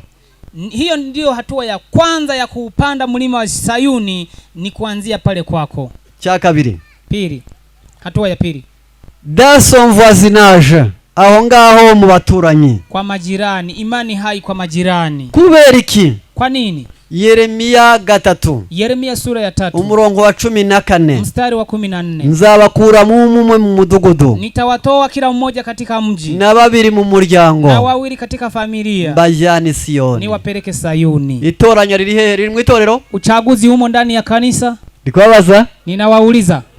Itoranya ry'Imana rya Siyoni rihere mu itorero? Uchaguzi wa Mungu anapowachagua watu kuwapeleka Sayuni uko kanisani unaanzia wapi? Rihere yahutuye? Unaanzia pale unapokaa. Rigahera mu muryango? Unaanzia pale katika familia. Tuze mu itorero ry'abagorozi ukajya ku musozi Siyoni. Usiingie katika kanisa alafu na kuingia Sayuni. Niba hagera watakapofika, reka mbe ndetse kuvanga n'umurongo wa 15. Acha nisichanganye na mstari wa 15. Ishuri rya mbere ni mu muryango. Shule ya kwanza ni katika familia. Rya kabiri ni mu ya pili ni kwa majirani. Abo baturanyi urabatiza. Majirani hao wazima. Urabatabara. Wasaidie. Ubabwira neza. Waambie vizuri. Urabafasha. Wasaidie. Urabakunda. Wapende. Urabubaha. Unawaheshimu. Ubifuriza ibyiza. Unawatumainia mema. Maze bigatuma kwize ubwo ni intambwe ni ishuri rya kabiri ry'abagira bate. Hilo ni darasa la 4. Murebe umuntu watangiye kurira aherehehe. Mwangalie mtu aliyeanzia kupanda. Yavuye muri we yinje ubukristo bwe abwinjiza mu muryango we. Ukristo wake ameuingiza katika familia yake. Avuye mu muryango we yinjiye mu baturanyi. Anatoka kwa familia na ingia kwa majirani. Ubwo ari mu wa kabiri. Hivyo yuko kwenye darasa la 2. Mu mwaka wa 3. Katika darasa la 3. Anetabo envers les pauvres. Akagirira umutima mwiza abakene. Anawasaidia maskini. Bavandimwe banje. Enyi ndugu zangu. Mwahise mwubu butumwa. Mliochagua ujumbe huu. Aho gutabarwa watabara. Badala ya kusaidiwa, heri kusaidia. Aho kugira ngo ufashwe wafasha. Kuliko kusaidiwa, heri usaidie. Nta mahirwe arenza yo ngayo. Hakuna mubaraka zaidi ya huo. Niyo mpamvu. Ndiyo sababu. Aba bantu bo watu hawa iyo babonaga bakene walipokuwa wanaona maskini bumvaga bakeneye kubatabara. Waliona wakitaka kuwasaidia. Ni ishuri rya kangahe? Ni darasa la ngapi? Rya 3. La 3. Irya 4. Darasa la 4. Plein de compassion pour les affligés. Kuzura impuhwe gukabakabwa ubonye abamerewe nabi. Kuguswa unapowaona wanaoteseka. Byaranshimishije cyane. Ili lilinifurahisha sana. Ntabwo nenda gutanga ibyo byitegerezo byinshi. Sitatoa mifano mingi. Hari abantu dufite ujye ubona kabakabwa. Kuna watu ambao tunao ntabwo tunganya marangamutima n'igishika. Hatulingani kuguswa na shauku. Hari abantu bwira uti nyabuna. Hakuna watu nao waambia wewe mwicaye gato. Kaeni kidogo. Batubwiye umuntu wambaye ubusa kandi ari mu bitaro. Kuna mtu ametuambia amevaa abana baraburara kandi yagwaye malaria. Watoto wanalala njana ana malaria. Ukabona umugabo muzima. Unamwona mwanaume mzima kabisa. Wa metri 170. Wa mita 1 na sentimita 70. Agashyira akaboko hejuru. Ananyosha mkono juu. Ati mfite inyunganizi kuri iki kibazo. Anasema mimi ninanyongeza juu ya swala hili. Katubanze tujye kurya tuzabisubira hejuru. Twende kwanza kura, hili jambo tutalijifunza kesho. Yakabakabwe? Je, ameguswa? Hajaguswa. Ntabwo yakabakabwe. Hajaguswa. Abantu bafata ingorane z'abandi bisubizo byazo bakabizimurira ejo. Watu wanaochukua matatizo ya wengine wanayahamishia kesho. Ntabwo bashobora kuzamuka uyu musozi Siyoni. Hawawezi kuupanda huu mlima Sayuni. Kuko n'abantu bafite intambwe ya 4. Kwa sababu ni watu walio na hatua ya 4. Yikabakabwa. Ambao wanaguswa. Iyo babonye umerewe. Wanapomuona mtu anayeteseka. Intambwe ya 5 ku musozi. Hatua ya 5 katika ule mlima. Arda au travail missionnel. N'abantu bafite umwete ugurumana mu birebana n'ivuga butumwa. Ni watu walio na bidii kuhusiana na uinjilisti. Ari mu kaduka karimo umuriro. akiwa na duka ambalo lina umeme, yashyiramo akaradiyo agashyiramo amabandi, anaweza kuweka redio pale na kuweza kuweka mikanda. Avuye guhinga, akitoka kulima, yaganira n'abaturanyi, anaweza kuongea na majirani. Batamukundiye, wasipokubali, yahamagara abana bakiri bato mu rusisiro akabigisha utuntu. Anaweza kuwakusanya watoto kijijini na kuwafundisha vitu. Afite amafaranga, akiwa na pesa, yagura isakaza amajwi akamanika ku nzu ye, yarangiza akabwiriza mu rukerera akajya mu mishinga yarangije. Anaweza kuweka vipaza sauti kwenye nyumba yake na kuhubiri kijiji, anaingia kwenye kazi amemaliza kuhubiri. Ibyo byose atabifite, asipokuwa navyo vyote hivyo, yajya hari igiceri cya 50 agafatoza buri broshire rimwe umunsi umwe akayitanga, bukarangiza icyumweru atanze broshire indwi, haza amafaranga 350. Anaweza kabruza kabrasha moja anakulitawanya kisha kawa umehubiri kwa njia hiyo. Afite ka telefone kandi ari ntinyamaso, akiwa na simu na huku akiwa ni mtu mwenye aibu, ya kwandika utumesaje tw'amasomo meza akohereza inshuti ze n'urungano. Anaweza kaandika message ya mafungu mazuri na kuwatumia ndugu zake na lika yake. Adafite ibihamya byinshi yararika baba inshuti ze. Kama hana shuhuda nyingi anaweza kaalika ndugu zake. Batemeye kujya mu materaniro, wasipokubali kuingia katika kanisa, yabarashya bakaziwe akabatekera utwo kurya twiza, agahamagara umubwiriza akabwiriza izo inshuti ze. Anaweza kawavuta wale ndugu zake na kuwapikia chakula kizuri na kumuita mwinjilisi akawahubiri hao ndugu zake. Kuko muri Biblia haravuze ngo, kwa sababu katika Biblia pamesema hivi, umuntu yazindukiye umuntu asanga yarangije kurya. Mtu aliwahi kumwendea mtu akakuta amemaliza kula. Abonye yarangije kurya, alipokuta amemaliza kula, ajya kumuturanyi we, akaenda kwa jirani yake, ati mbibyo kurya nazindukiwe, akasema nipe chakula hapa kuna wageni. Ntabwo yarangiye babashitsi kujya kuri wa wundi ubifite, hakuwaambia wageni waende kwa yule aliye na chakula, ahubwo yagiye kuzana ibyo kurya aho biri ngo bize biririgwiwe, bali alileta chakula mahali kilipo, anakileta kwake kikaliliwe ngo n'uruhare rw'abafite ubumenyi buke bashobora kujya bagira igihe bagenderewe n'abatazi ibyo bazi, bo barariye. Ni sehemu ya watu walio na ujuzi mdogo wakitembelewa na watu wanaohitaji vitu kwake, ariko ibyo bariye ntibashobora kubiha abandi kuko badafite. Ni kwamba wao walijifunza na kula neno la Mungu, lakini hawawezi kuligawa kwa wengine kwa sababu hawana uwezo ule. Ariko baje kuzana undi bishoboye akaza kabigishiriza aho ngaho, lakini kuleta mwalimu anayeweza kufundisha, anakuja kufundishia hapo kwao. Ishuri rya 5 ni umwete mu kubwiriza ubutumwa. Darasa la 5 ni bidii katika uinjilisti. Uyu murimo w'Imana, kazi ya Mungu hii ntabwo uzarangira, haitaisha. Abagabo n'abagore, wanaume kwa wanawake, batari bamenya gukorana n'Imana cyane, wasipojua kutumika pamoja na Mungu ni kitu gani. Kuri iyi ngingo yo kubwiriza ubutumwa, katika hatua hii ya kuhubiri injili, ndagira ngo nsome no byabo bagabo. Nataka nisome tena habari ya wale watu. Ndagira ngo muzamureho gato cyane, nataka muinuke kidogo kugira ngo nibura njyane nama kuri ingingo, ili nitembee nanyi katika kipengele hiki. Ishuri rya kangahe? Darasa la ngapi? La 5. Ryitwa ngo iki? Linaitwaje? Umwete mu kubwiriza ubutumwa. Bidii katika kuhubiri injili. Muri uyu mwete wo kubwiriza ubutumwa, katika bidii hii ya kuhubiri injili, kitabu cyitwa ibihamya umuzingo wacyo wa 2, katika kitabu cha Kifaransa cha Testimony gombo la 2, page 620, ukurasa wa Kifaransa ni 620, kwa Kiingereza ni 288 mpaka 293, umo katikati. Iri jambo rikomeye cyane. Neno hili linasema, haranditse wango, lenyewe kwa Kiingereza ni 293, lipo hapo Testimony ya 5. Haranditse hagira hati, pameandikwa hivi, ntabwo ari ibigo byinshi dukeneye, hatutaki taasisi nyingi, si inyubako nziza dukeneye, hatutaki majengo mazuri, sa mashapiro Imana ishaka, sio uchapishaji ambao Mungu anataka, mais l'action harmonieuse d'un peuple particulier. Imana ishaka ubwoko bushyize hamwe kandi butandukanye n'abandi. Mungu anahitaji watu walioungana pamoja na ambao wana mwelekeo mmoja. Iki Imana ishaka iki?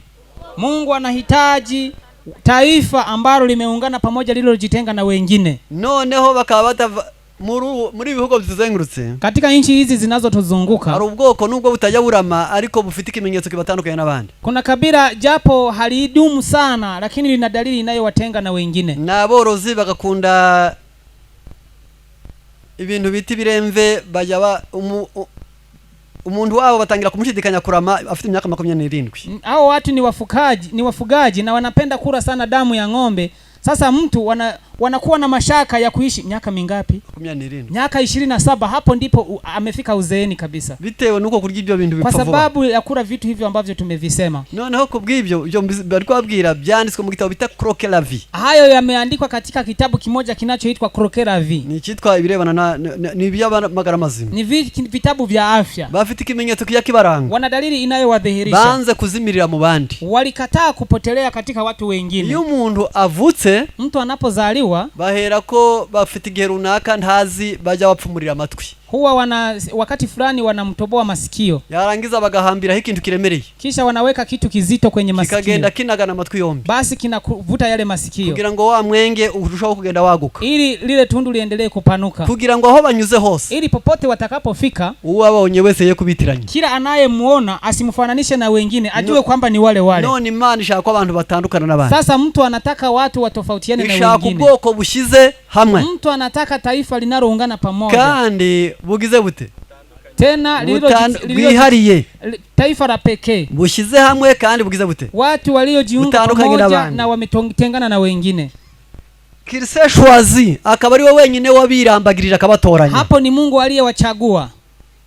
Ekiru yeshele kandi akaba ari abagaciro kuri yo. Na ni watu wa thamani kwake. Sinzi iyo bavuze ngo share ibintu by'agaciro. Sijui kwamba wanaposema vitu vya thamani. Sinzi ko murabyumva hari? Mnavielewa vizuri? Katurebe ariko ndabwo wenda bankundira.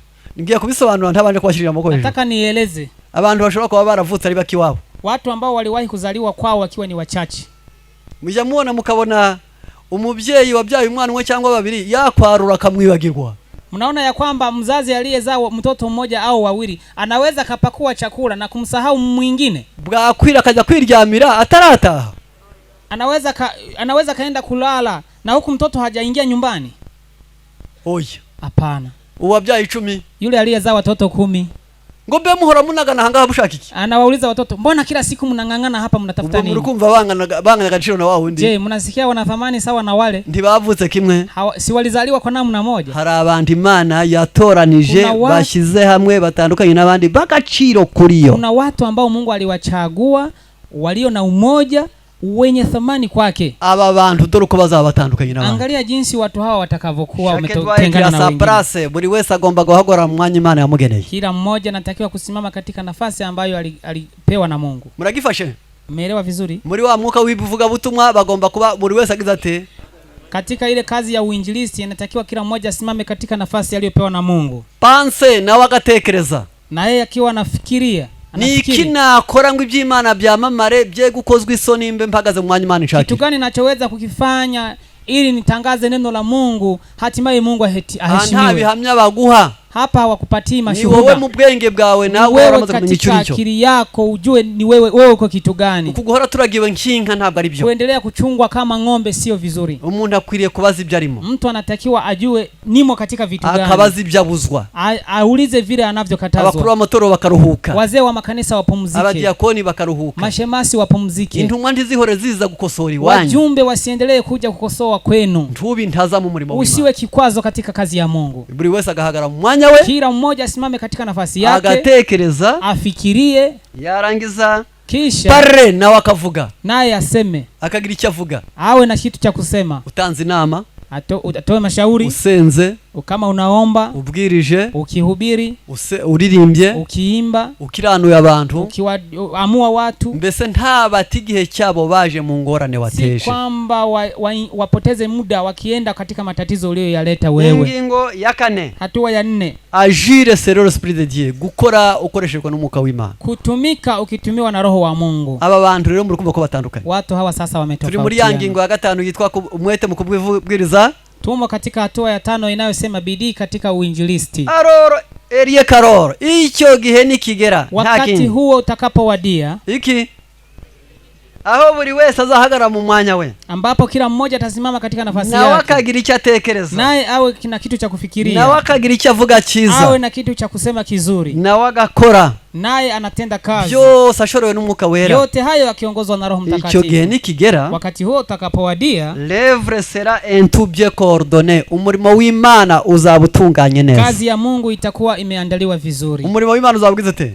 kazi ya Mungu itakuwa imeandaliwa vizuri. twese tuzarwanya babi ariko ntabwo tuzarwanyana. Sote tutawapinga waovu lakini hatutapingana sisi kwa abeza sisi. bazaba bageze mu nzira y'abanyabwenge, Watu wazuri watakuwa wamefika katika njia ya wenye bazumva ibintu hekima. kimwe, Wataelewa vitu kwa namna moja. bazabikunda kimwe, Watavipenda kwa namna buri wese moja. azakorera mu mwanya we, Kila mmoja atatumika katika nafasi akora yake. uko ashoboye, Atende kulingana na uwezo akeneye wake. abandi, Akiwahitaji wengine, abazirikanye, akiwafikiria, abubashe, akiwaheshimu, abifuriza ibyiza. akiwatumainia mema. Bose niba bumwe Wote watakapokuwa wamoja, bazahereko bamenye ko muri abigishwa banje. watawaona kwamba ni wanafunzi wa Uyu Kristo. mwaka wa 2017 Mwaka huu wa 2017, reka tubifurize acha tuwatumainie umuntu wese wageza kila mmoja aliyefika hapa kutaba intandaro yatuma Satani abona intsinzi kwitorera, kutokuwa sababu ya kumpatia fursa shetani ya kuliangusha ahubwo buri kanisa, wese mu mutima namusezereho bali kila mmoja muage shetani. ati uzantera ariko ntizuzafatanya, Utanishambulia lakini hatutaungana. nunampenda n'ubwenge nzagaruka, Ukinidanganya akili basi nitarudi, nundiganya nzabyihana, ukinidanganya basi nitatubu. naho wangejeje bayi. Basi uliponifikisha ninakuaga. Mwaka wa 2017 ngiye gukora Mwaka ibyatsi huu Imana wa yahawe icyubahiro. 2017 nataka nimtukuze Mungu. Yarangiza ubwo kuri yangingo yo kubwiriza ubutumwa, Kisha katika ile hatua ya kuhubiri injili, ndagira ngo mwumve neza nahitaji muelewe vizuri. ingingo ya 6. Hatua ya 6, harika turi kuzamuka uyu musozi. tuko tunapanda mlima gani? Sayuni. Aha, twari twawugera hejuru. Je, tumeshamaliza mlima? Turi hehe? Tuko katikati. Ariko ahashize n'ahasigaye ahenshi ni he? Lakini palipoisha na panapobaki ni sehemu gani kubwa? Nukuvuga ngo ahasigaye niho hatoya. Ile inayobaki ndiyo ndogo. Ahatoya rero hasigaye. Ile ndogo sasa inayobaki, Ari naho nshaka gusoma, ambapo ndio nataka nisome. ni ijambo nibwira ko benshi bazi, Ni neno ambalo na imani kwamba wengi ariko wanalijua. nubwo urizi Lakini japo unalijua, kurimenya no kurishyira mu bikorwa kulijua na biratandukanye. kuliweka katika matendo ni tofauti. Tunarudi kwenye ule ukurasa wa testimony ya 6 ya ule ukurasa wa testimony ya 453. Noneho mu Gifaransa tusubiye kuri ya page ya 600 y'ibihamya umuzingo wa mbere. Kwa Kifaransa ni 600 gombo la kwanza. Ingingo ya 6. Hatua ya 6. Générer pour la cause de Dieu. Kurekura ufite ubuntu ibyawe ngo bikorere Imana yawe. Kutoa mali zako ziingie katika kazi ya Mungu. Ibyawe bikagira biti? Mali zako ziingie wapi? Kavuga uti niyi nka bizajyamo, amata yawe bizajyamo, ifumbire yayo zajyamo, hata ng'ombe huyo igiti kizajyamo, iduka rizajyamo, umushahara uzajyamo, duka litaingia huko, igitoke kijyemo, ishuri kijyemo, ikirayi kijyemo, ikijumba kijyemo, byanze bikunze uko ndi nibyo mfite bizakorera Imana. Nitaitoa na cabbage na maharagwe, kwa vyote vile mali zangu na mimi tumtumikie Mungu. Mpamvu sababu mu gitabo cyitwa ibihamya umuzingo wacu wa 2, katika kitabu gombo la pili haranditse hagira hati, nimesema hivi, nje uko ndi mimi nilivyo nibyo mfite na mali zangu, ndaje ariko nabyo ndumva ntaguhagije, ninakuja lakini sijatosheka. Iki njewe ubwanje, mimi binafsi nibyo mfite byose na mali zangu zote, nabyo ntabwo ndi kumva bihagije ko nshaka, nabyo ninaviona sijatosha mapenzi yako. Hari abantu bajya bazazanirwa iyo bazindukiye bagushaka, akumva icyo afite cyose urubukiryeho. Kuna watu ambao wanachanganyikiwa unapowatembelea, yani anajisikia kila kitu alichonacho utoke pale umekila. Akumva avoka uri buyirye, anawaza kwamba utakula parachichi n'umuneke ukawurya, na ndizi, maze igipapayi ntugise, kisha na papai usiache, inanasi tiyayikoreho nayo usiache, nakwambia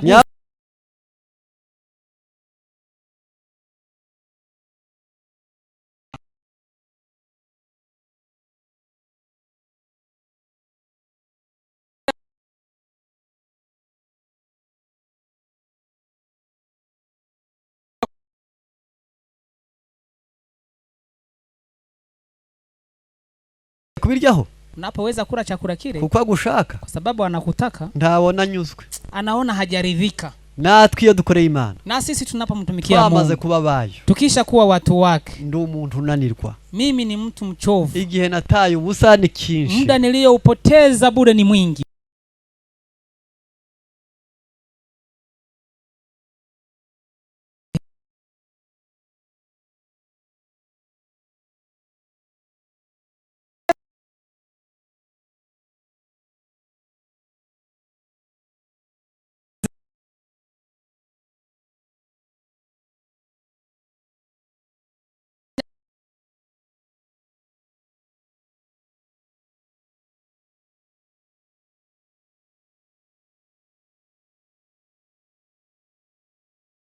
ndo unachipuka. ubutunzi afite ari uburubingo yateye ku mukingo. Mali aliyonayo ni majani aliyoyapanda kwenye milima. Ubumenyi afite ari ukwandika inyuguti ya A inshuro 3 ngo abona ishobora. Ujuzi alionao anaandika A mara 3 anaikosea narudia ili aiweze.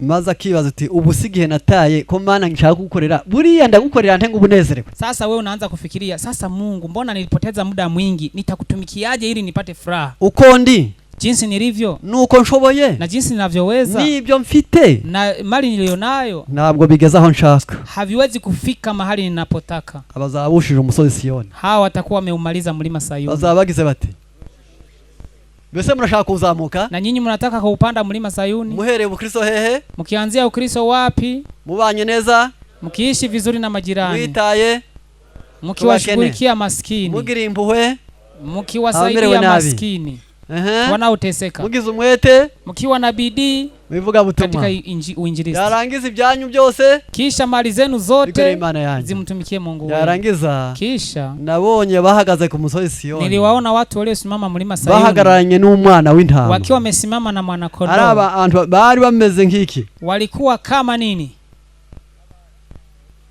barabari, walikuwa ni mabikira, kandi nta kinyoma cyabonetse hehe, tena hakukuwa uongo katika midomo yao. hagati ya 89 umwaka, kati ya mwaka 1989 na 91 na 91, ngewe iyo myaka uko ari 3 89 91 iri jambo ryari ryarampangayikishije. Myaka hiyo mitatu neno hili lilikuwa limenichanganyikisha kuanzia 89 mpaka 91. abazahagarana na Yesu nabikinyoma cyagize gite, watakao simama na Yesu wale ambao uongo hawakuingia ndani ya midomo yao. Ndicara ndibaza ngo nilikaa na kaujiuliza, ninde se waboneka atarabeshe n'ababyeyi? ni nani ambaye anaweza kuonekana na hajawadanganya wazazi? Ninde se waboneka atarabeshe n'abategetsi? ni nani ambaye ataonekana hajawadanganya hata watawala? Ninde se waboneka atarihaza imbere y'abaturanyi? ni nani ambaye anaweza kuonekana hajajitakabari mbele ya majirani? Ninde musore utarariganije urungano? nani ambaye hajawadanganya lika yake? Numva mbabajwe no kutazaboneka muri uwo mubare. Ninahuzunishwa na kutoonekana katika waongo hao. Nibaza ngiye gusoma ikibazo, nilipokwenda kusoma swali ngo nuhereye umunsi umuntu yemereye iby'Imana, nikaona ya maandiko yanasema ni kuanzia pale ulipokubali neno la Mungu, ugambiriye kubyago bwa kabiri, ukiwa na kusudi la kuzaliwa mara ya pili, ugambiriye guhinduka, ukiwa na kusudi la kubadilika, uhisemo kuba igikoresho cy'Imana, ukiamua kuwa mtumishi wa Mungu, nta kinyoma cyabonetse mu kanwa kawe, haukuja kuonekana uongo ndani ya midomo yao. Ikinyoma ntabwo ari cyakije avuga ngo inzara iranyishe. Uongo huu sio ule wa kusema ninauma na njaa, ninauma na kiu, yaranteye mu jisho, yalikuwa amenipiga usoni, urankandagiye warunyishe, umenikanyaga ulikuwa unataka kuniua.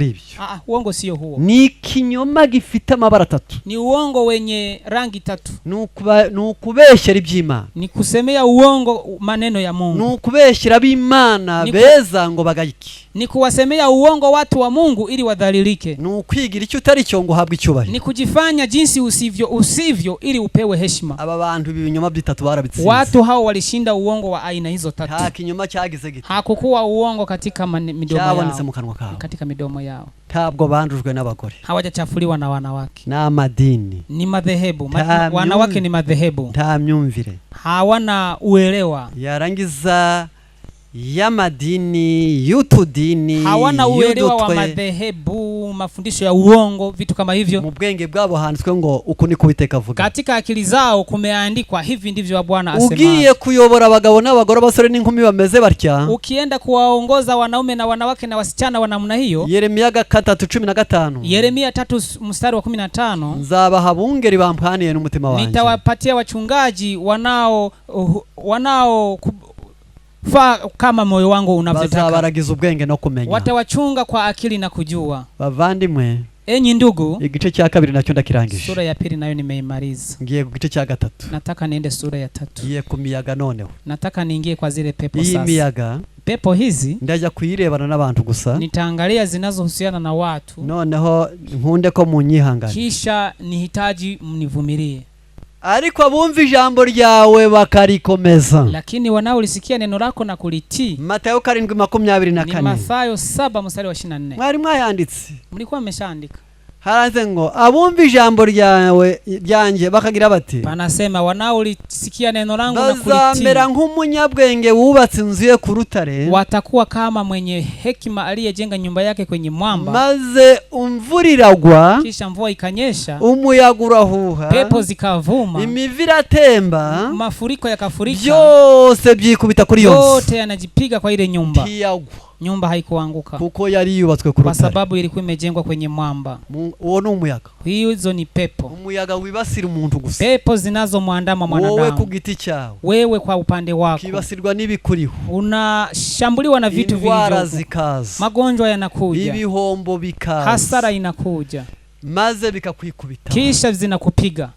Mwakurikiranye neza? Mmefuata vizuri? Umugore akarwara, Mwanamke anaugua, umwana akarwara, mtoto anaugua, ibyo byose ni imivu. yote hayo ni mafuriko. Bene nyoko bakaburana urubibi, Ndugu zako wanashitakiana kwa sababu ya mpaka. uwakwambuye akakurushija igabo, Aliyekunyang'anya basi anakushinda kiburi. uwakubeshyeye akemerwa na benshi kuruta uwakuvuza. Yule aliyekusemea uongo anasapotiwa na wengi kuliko aliyekusemea ukweli. Byose bikikubita hehe? Yote hayo yanajipiga kwako. Ibyo nibyo benshi muri mwe, Hayo ndiyo iyo biri gusumba bikuganaho, wengi miongoni mwenu Mana vinapowashambulia, Nyagasani, unasema ewe Mungu wangu, linda umurimo wawe, linda kazi yako. yo yarawurinze. Mungu alishalinda kazi Ahubwo yako, vuga ngo ndinda, bali useme Mungu nilinde. umurimo w'Imana ntacyo wenda kuba. Kazi ya Mungu haitapata shida yoyote. Ahubwo Migani 25, Bali katika Mithali 25, umwami w'umunyabwenge mfalme mwenye hekima ahuza abantu b'ikibando, aliwakusanya watu, yarangiza akabagosora. kisha anawapiga watu kwa fimbo na None se kuwachepeta. mwebwe mwakwemera kumuramuho ikanwa n'imyaka? Sasa nyinyi mnaweza kufikiri kwamba pumba zinaweza kuanguka pamoja na mbegu? None se mwebwe umurama ntacyo maze? Sasa pumba hazina Iwanyu. faida kwenu pumba hazina faida? Reka nayo kubaza abakunda kurya gusa, ahubwo mbaze n'abajya bahinga. Acha niwaulize wakulima, Umurama ntacyo maze? pumba hazina faida? Katureba bazi icyo maze, amaboko hejuru. Tuone watu wanaojua faida ya pumba, mnyoshe mikono.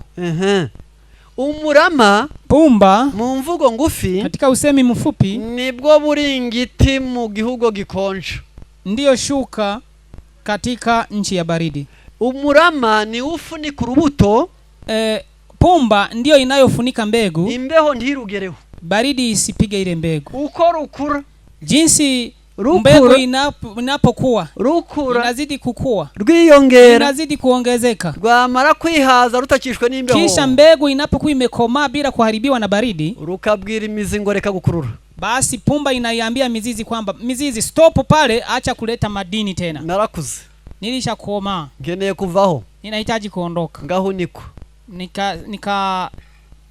Ingia gara. Umurama nawo ati, Pumba nayo inasema, nshuti yanjye ntukansige rero, sasa ndugu, usiniache. usiko twahabanye mu bihe bibi, Najua tuliishi pamoja katika nyakati za hatari, twajyanye mu ivugabutumwa, tuliingia pamoja katika uinjilisti. nge waje wikoreye ibijumba, Ni mimi niliyekuja nimebeba muze viazi, ko ari nge watekaga, ni mimi nilikuwa napika, ndatingise nge waturaga. ni mimi nilikuwa natoa Ibyo sadaka. byose by'uwo muntu yari ari gukora, Yote hayo ambayo kuko mtu yeye alikuwa atarafite umutima anafanya, w'iby'Imana kwa muri sababu we, hakuwa na moyo wa Mungu ndani yake, yamaraga irunga imbuto, alikuwa anasaidia mbegu.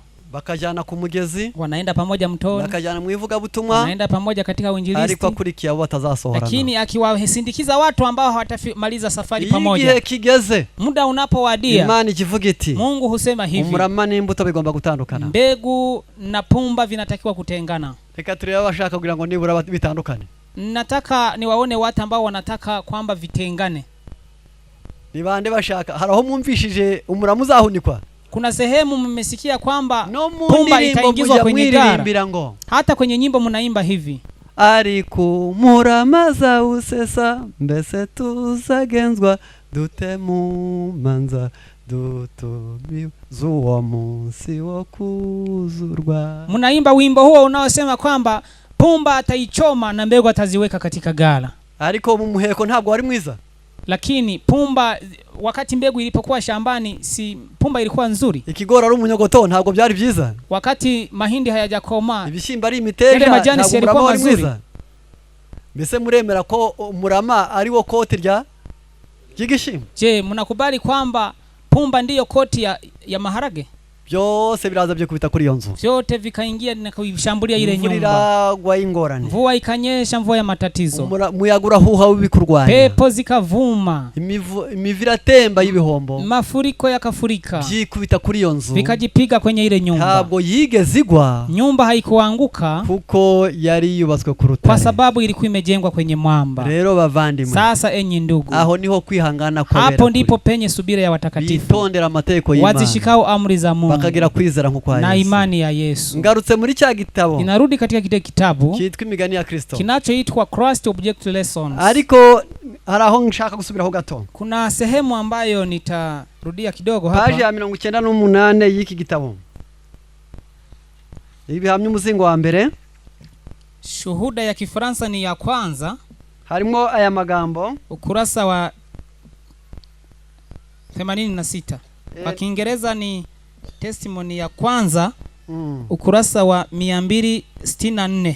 Ndabanza nsome ku ipaje y'ijana yuzuye. Anaanza kusoma ukurasa wa Kifaransa hapa wa 100. L'état est venu où ceux qui ont choisi le Seigneur pour leur part présente et future ne doivent se confier qu'à lui. Igihe cyamaze gusohora, Muda ulishafika, aho abamaze guhitamo Nyagasani, mahali ambapo watu waliomchagua Mungu ngo ababere umugabane muri iki gihe no mu gihe kizaza, bamwishingikirizeho. Awe watu katika siku hizi na siku zijazo awategemeze. Abantu igihe cyarageze, wajitegemeze kwake. Muda uliwadia, aho abantu bahisemo Imana, ambapo watu waliomchagua Mungu, waliochagua kusimama upande wa Mungu, ibabere umunane, awasaidie mugabane, awe sehemu yao muri iki gihe cyane no mu gihe kizaza, katika wakati huu na wakati ujao. Ahandi batega amakiro keretse ku Mana yonyine, hawawezi kupata msaada sehemu nyingine isipokuwa kwa Mungu. Uko niko bita kubaka ku rutare. Hivi ndivyo vinavyosemwa kujenga kwenye mwamba. Quiconque fait profession de piété doit avoir une expérience personnelle.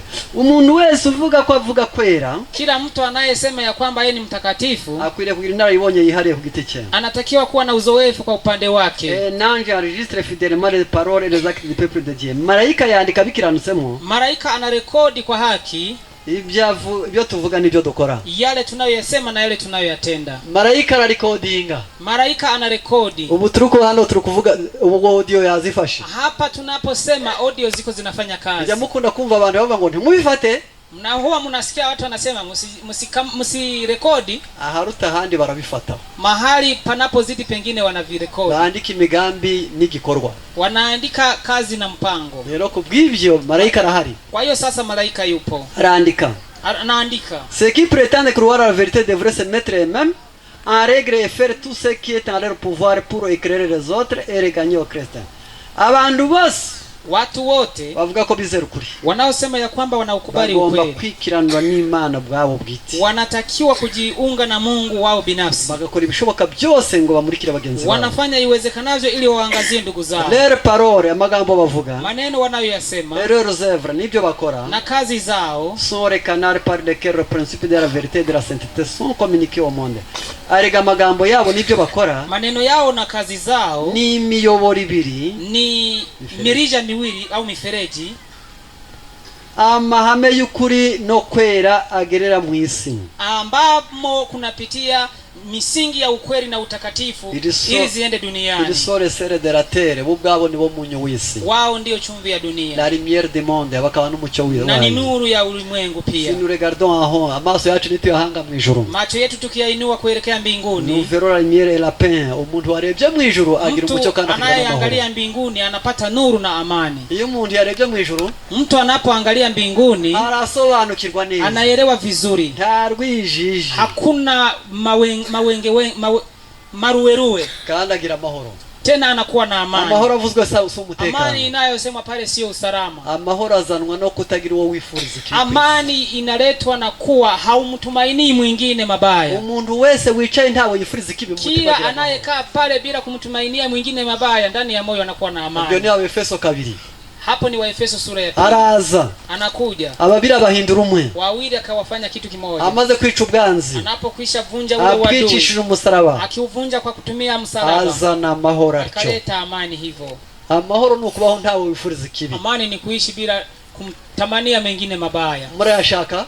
Mnahitaji amani ile? Ni ukubaho nta ni kuishi bila kumtumainia mwingine. Kugeza ubwo Stefano yifuriza amahoro, nabagize bati mpaka Stefano ayo atakapotumainia mahoro yari afite wengine nuko mazuri. atarabanze.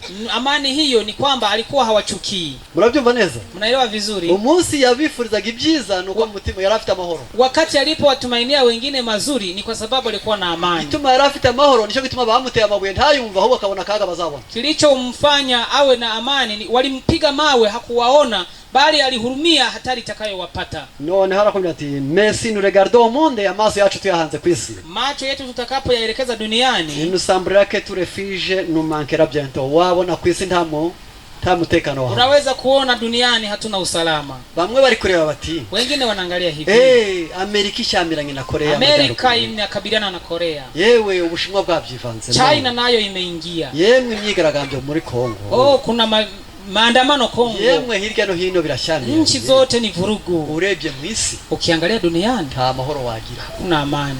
Ahubwo kiretse kureba mu ijuru gusa. Bali ukiangalia mbinguni, ukamenya ngo gahunda z'isi zifashwe n'Imana. Ukajua ya kwamba programu za dunia zote ziko mikononi mwa Mungu. Imiyaga izabanza ifatwe. Pepo zitakamatwa kwanza. Babwiwe ni mwe mufashe iyo miyaga. Waambiwe kwamba mkamate zile pepo. Tubanze dushirike ikimenyetso mu ruhanga rw'imbata z'Imana yacu. Tuweke alama muhuri wa Mungu kwenye paji lao la uso. Niba ushaka gushika utarashika ntibyazanga. Kama unataka kufika na muda haujafika wa kufika, katurebe basha abateye ubwana uko bizamba. Tuone watu ambao wanaogopeshwa na jinsi vitu vimevurugika. Muhumuri. Jipeni moyo. Ushaka gushika ikimenyetso cy'Imana? Nataka kupewa muhuri wa Mungu. Bizafatwa kuzamba. Basi zile pepo malaika watazishikilia. Bazavuga bati ntabwo arashika. Watasema huyu hajafika. Ntarizera bihagije. Hajaamini vizuri. Ntabwo ari hana byose. Hajaongoka vizuri. Noneho ko bw'ibyo. Sasa kwa hiyo, ahangaha muzirikane neza. Hapa muzingatie vizuri. Umve neza ko. Muelewe vizuri kwamba iyo miyaga ninje nawe dutumifatwa. Pepo hizo ni mimi na wewe tunazosababisha zikamatwe. Ni mimi na wewe. Mumeelewa vizuri? Ni bande bari kumva bashaka kwifatwa? Ni akina nani wanahitaji pepo hizo zishikiliwe kwanza? Ibyo Petero yaravuze ngo musabira abami kugira ngo natwe tugira amahoro. Hayo Petro alisema muwaombee wafalme ili nasi tupate amani. Mukaje mwivanga mu bya politiki. Musijichanganye na mambo ya siasa. Wewe muje musabira abami. Nyinyi muwaombee wengine. Ntawurwanira, hujampigania mtu. Ntanuja aho ngo umurwanye. Hakuna anayeweza kuingia pale umpige. Ku ingoma yo kwisishigwaho niki. Kwa sababu unajua utawala wa duniani unawekwa na Mungu. Subirwanira mwebwe bicha mutegereje kuzaba wa president. Sasa nyinyi mlioka hapa mnatazamia kuwa marais. Cyakora njewe nakunze kwitegereza rimwe na rimwe. Mimi huwa naangalia mara moja. Hari imodoka zikunda guhagarara ku mihanda. Kuna gari ambazo zinasimama barabarani. Cyane kino za rukururana. Hasa hizi gari ndefu hizi. Yiji gahagarara mu ntosi. Inapokaa katika sisimizi, uja kuona ukabona hari mu dutozi twafashe ipine. Katika siafu, unaweza kaona siafu wengine wameenda kungata tairi. Ugasanga kayigundiri. Unakuta siafu amengata tairi kabisa. Zikaja kigera karivaho kandi kikongera kubaho. Hiyo siafu si kwamba taiachilia lile tairi, tena siafu hata ishi tena, anapoteza maisha pale. None nje nawe ko tumeze kagatozi. Sasa mbona sisi mimi na wewe tuko kama siafu? Mwenda kuyobora politiki zisi? Mnataka muongoze siasa za dunia? Ni miyaga ni Imana yategetse ngo abamarika na wale boifata. Ni pepo ambazo zipo, lakini malaika wa Mungu ndio wanazishikilia. Abayifata bayifatira ngo ushiki. Wale wanaoshikilia pepo hizo ni ili kwamba wewe ushika bazarekurwa. Utakapofika basi pepo zitaachiliwa. Bazarekurwa ntacyo bakigutwaye. Zitaachiliwa bila kuleta shida kwako tena.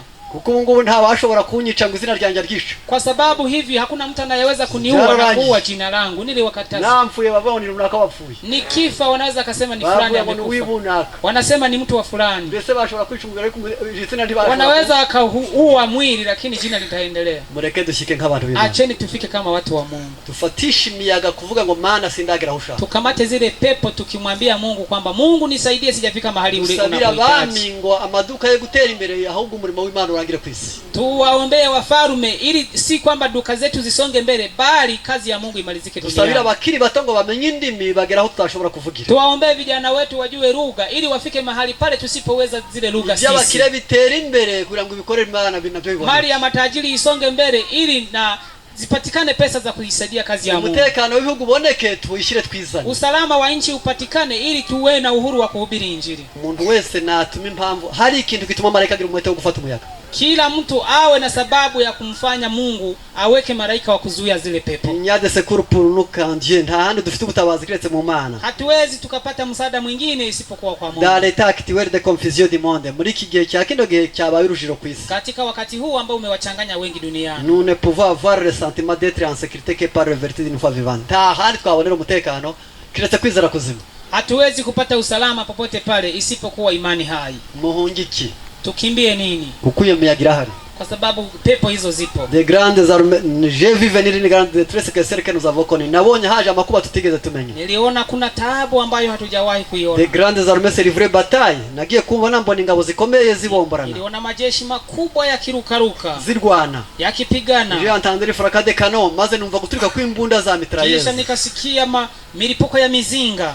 Le choc des armes, numva induru z'intambara. Nikasikia kelele z'intwaro. Kelele za mabunduki. Bruit de combat corps à corps. Numvisha barwanaga bari muri sibaniro bose basakuza. Nilisikia wanaopigana wakiwa kwenye fujo wakipiga kelele.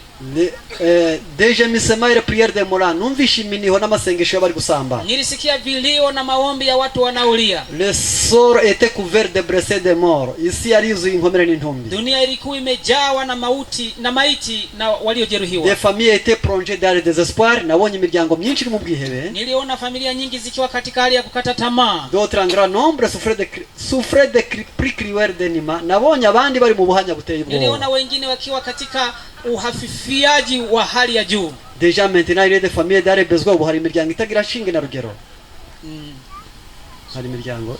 Nikaona kuna familia nyingi ambazo hazina cha juu wala cha chini. Mais cela il a en augmentant. Ibyo bizakomeza kugenda byiyongera. Hayo yataendelea kuongezeka. Icya gatatu mwibuke ko ari umuyaga turiho. Cha tatu mjue kwamba tunashughulikia zile pepo. Iyi miyaga yo kwisuka kuri yanzu. Ni zile pepo zinazovuma juu ya nyumba. Ndizo tunazisoma hapa. J'ai vu de nombreux visages hagari marqués par la faim. Nabonye mu maso habenshi. Niliona sura za watu wengi harangwa n'inzara zikidhihirishwa na njaa n'ubwihebe na kukata tamaa.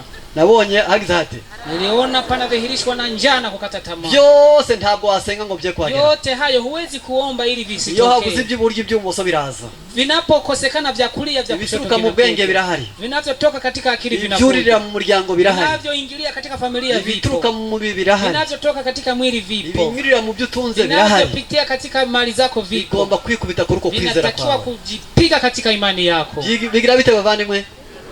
Jikuta kuri iyo nzu vinajipiga katika ile nyumba. Amasengesho menshi, maombi mengi yabameze nk'aba Pentecote, ambayo ni kama vile ya wa Pentecote, kuvuga ngo binyuriyo hirya, vipite huko mbaya. Ubatse nabi bizikubitaho, aliyejenga vibaya vitapiga, no kubatse neza bizikubitaho, aliyejenga vizuri vitapiga. Gusa imvura nihita, isipokuwa mvua itakapopita, ubatse neza bazasanga inzigi hagaze. Yule aliyejenga vizuri watakuta nyumba imesimama imara, bazasanga yishwe n'urundo. Yule aliyejenga vibaya basi watakuta nyumba imebomoka. Noneho natambutse sasa ninapita. Les enfants de Dieu devraient vivre unis par le lien de l'amour chrétien. Abana b'Imana rero, watoto wa Mungu sasa, ngaho amaboko hejuru, nyosheni mikono juu. Abana biki, watoto wa Mungu bagomba, wanatakiwa, mrukumva yo bita devoir ni itegeko.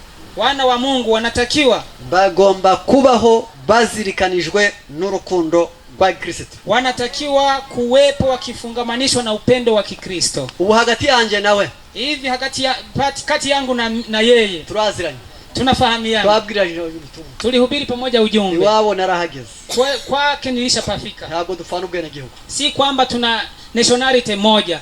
Ni Umurundi nk'abo Munyarwanda, yeye ni Mnyarwanda na mimi ni Murundi. Ntabwo dufana amoko, si kwamba tuna kabila moja. Bwoko bwabo nuyu nanjye bwoko bwanje nubundi. Yeye ana kabila lake na mimi na kabila langu. Bwanje bwana ntabwo mubuzi, kabila lake si mnalijua? Ntigwamaze kubyibwira, tumeshajitambulisha. Muri kutikeka uko mugereranyije mukobona ngiye naragiye kuranga hendwa. Jinsi mnavyolinganisha, mnaona mimi nilienda kununua nikakanyagwa bei kali. Ariko ntabwo aricho kimpuza nawe. Lakini si kwamba ndicho kinachotuunganisha. Wewe gihugu ntibumpuza nawe. Nationality uraia hauniunganishi naye. Ubwoko bwa ntibuduhuza. Kabila halituunganishi. Urebure ntabwo buduhuza. Urefu hautuunganishi. Ibiro ntibiduhuza. Kilo hazituunganishi. N'ubumenyi ntibuduhuza. Na ujuzi hautuunganishi. Byose bigomba kubaho tukungwa n'urukundo rwa Kristo gusa bw'ibiro bwacu. Yote hayo yanatakiwa kuondoka ili tuunganishwe na upendo wa Kristo peke yake. Reka mbabaze rero. Nataka niwaulize sasa. Imodoka ugiyemo, gari ambayo umo ndani yake, ni umwanzi wawe, ambayo gari hiyo ina adui yako, wayifuriza guhirima. Unaweza kutumaini gari hiyo ianguke? Eti ni kwa sababu kuna adui yako mule? Wewe ki? Kwa sababu gani huwezi kutumaini gari ianguke? Uko nawe ugizote? Ni kwa sababu na wewe umo ndani ya gari ile. Gushamirana no muhuje ubutumwa ubuvuga ngo imodoka ibatwaye ihirime. Kupambana na yule ambaye mnaamini imani moja, unakuwa kama mtu anayesema kwamba gari yetu ianguke na wakati na wewe umo ndani ya gari ile. Hapana. Mureka abantu bazi Imana yao. Acheni watu wanaomjua Mungu bazirikanisha urukundo rwande, wafungamanishwe na upendo wa Kristo peke yake. Ibindi byose bitakashira, mengine yote yapoteze thamani. Yeser Peter notre retraite et notre force en cette de calamité nationale. Imana yo nyinubwayo, Mungu peke yake yikwire ku buhungiro bwacu n'imbaraga zacu muri kino gihe cy'impagaraza yikwira mu isi. Ndiye anayetakiwa kuwa kimbilio na ngome yetu katika kipindi hiki cha machafuko ya duniani. Mungu Imana nibukanguke, kabila la Mungu liamke. Nibibagahe bafite bakwira kwizukuri. Taifa la Mungu lichukue nafasi yao kwa ajili ya kutawanya ukweli. Ntabwo bigitinze, si kwamba muda umefika umebakia mkubwa. Niliona taabu, mbona ngorane, nikaona matatizo, mbona mahoro n'inzara mu gihugu, nikaona shida na njaa katika nchi. Satani ashaka kuturuka muri ibyo bitatu. Satani anataka kutoka katika vitu hivyo vitatu. Atenire le peuple d'Arc Action. Ashaka kubwoko bw'Imana bubaho ntacyo bumaze. Anataka watu wa Mungu waishi bila kufanya chochote. Empêcher de répandre la vérité, kugira ngo ababuze gukwirakwiza ukuri, ili awazuie kueneza ukweli. Afin qu'il soit peut-être trouvé trop légère. Azineza ko nibatabwiriza ubutumwa, anajua ya kwamba wasipohubiri injili bazashikwa ku munzani basangwe badashitse, watapimwa katika mizani wakuto wamepungua. Aziko iki, anajua ya kwamba wasipohubiri injili watakuwekwa kwenye mizani wakuto wamepungua. Abwirije ubutumwa agira amahirwe atatungiye kubanziriza. Mtu anapohubiri injili anakuwa na faida tatu ambazo nataka niziseme. Yandikwa mu gitabo cy'ubugingo, anaandikwa katika kitabu cha uzima. Abavuye mu mwenda wo gucungurwa kwe, anatolewa deni la kuokoka kwake. Afashwa n'abamarayika guhinduka mu mico, anasaidiwa na malaika kubadilika katika tabia. Kubwiriza ubutumwa ni byiza, kuhubiri injili ni kuzuri, biteye umuntu kwandikwa mu gitabo cy'iki, inamfanya mtu aandikwe katika kitabu cha uzima. Niyo ndishiyesa kubwira ngo niba uziko wemera ko nagucunguye mvuga. Ndiyo malipo ambayo Yesu anasema, endapo unakubali kwamba nilikukomboa basi hubiri injili. Niba utabwirije uri mu mwenda, endapo hujahubiri basi una deni. Abantu bakwambura wowe urabakunda? Je, watu wanao kunyang'anya unawapenda? Niba utabwiriza abandi wambuye Yesu, endapo huwahubiri wengine ulimnyang'anya Yesu. Yatanze amaraso washaka kumuvuga, alitoa damu yake, anahitaji umtangaze. Iyi modoka yamaze kwaka, gari inapokuwa imeanza kuwaka, imewaka, umushoferi yakije, wakati dereva ameifungua ameiwasha, yamara kugenda ipine ligaturika, kisha anapoondoka tairi linapasuka, ntabwo ayitaho, hawezi kuitupa pale, ahubwo akora ibishoboka byose ngo imodoka yongere ibone ipine, bali anafanya iwezekanavyo ili gari ipate tairi tena. Uko niko bigenda, hivyo ndivyo ilivyo. Iyo ugambire gukorera Imana, unapokusudia kumtumikia Mungu, wawinjiye mu ruhare, unaingia katika sehemu ushyirwa mu ibibura kugira ngo wamuri murangi, sehemu ya kuweka kitu kinachokosekana ili kazi ile imalizike. Rero kubw'ibyo, kwa hiyo Satani nawe ntabwo yicaye, Shetani naye hajakaa, ahubwo hari kibazo, bali kuna swali, arakomeje hagira ati, kuna shida. Nous traversons les périodes derniers jours, turakwambukiranya igihe cy'amateka aheruka, tunavuka katika historia ya mwisho. Mais les plus grands dangers nous sont encore devant nous, ariko akaga gakomeye karacyari imbere yacu, lakini hatari kubwa ili iko mbele yetu. Cependant nous dormons, ariko ikibabaje turasinzira, lakini cha kuhuzunisha ni kwamba tumesinzia. C'est manque d'activité et de zèle pour la cause de Dieu, uko est effrayant. Uko kubura umwete n'ishyaka mu murimo w'Imana biteye ubwoba, kukosa bidii na ari ya kufanya kazi ya Mungu ni vya kutisha. Uko kubura umwete n'ishyaka mu by'Imana bigize bite, kukosa bidii na ari katika kazi ya Mungu ni vya kutisha. Cette stupeur vient de Satan, ibyo bitotsi bisa naho uri guhunikira ni Satani wabiguteye. Usingizi huo wa kiroho ni Shetani aliyekusababisha. Garde sous son contrôle les esprits des observateurs de sabbat non consacrés. Abantu bose bubaha isabato bataritanze Satani ni ubaragiye. Watu wote wanaopumzika sabato bila kujitoa kikamilifu ni Shetani mchungaji wao. Nde Shetani ndiye mchungaji wao. Bari mu nkebano ya Satani. Wamo kwenye kiwanja cha Shetani. Murikumva neza? Uko niko nsomye aravuze. Hapa ndivyo imeandikwa kabisa. Aravuze ngo il garde sous son contrôle les esprits des observateurs du sabbat non consacré.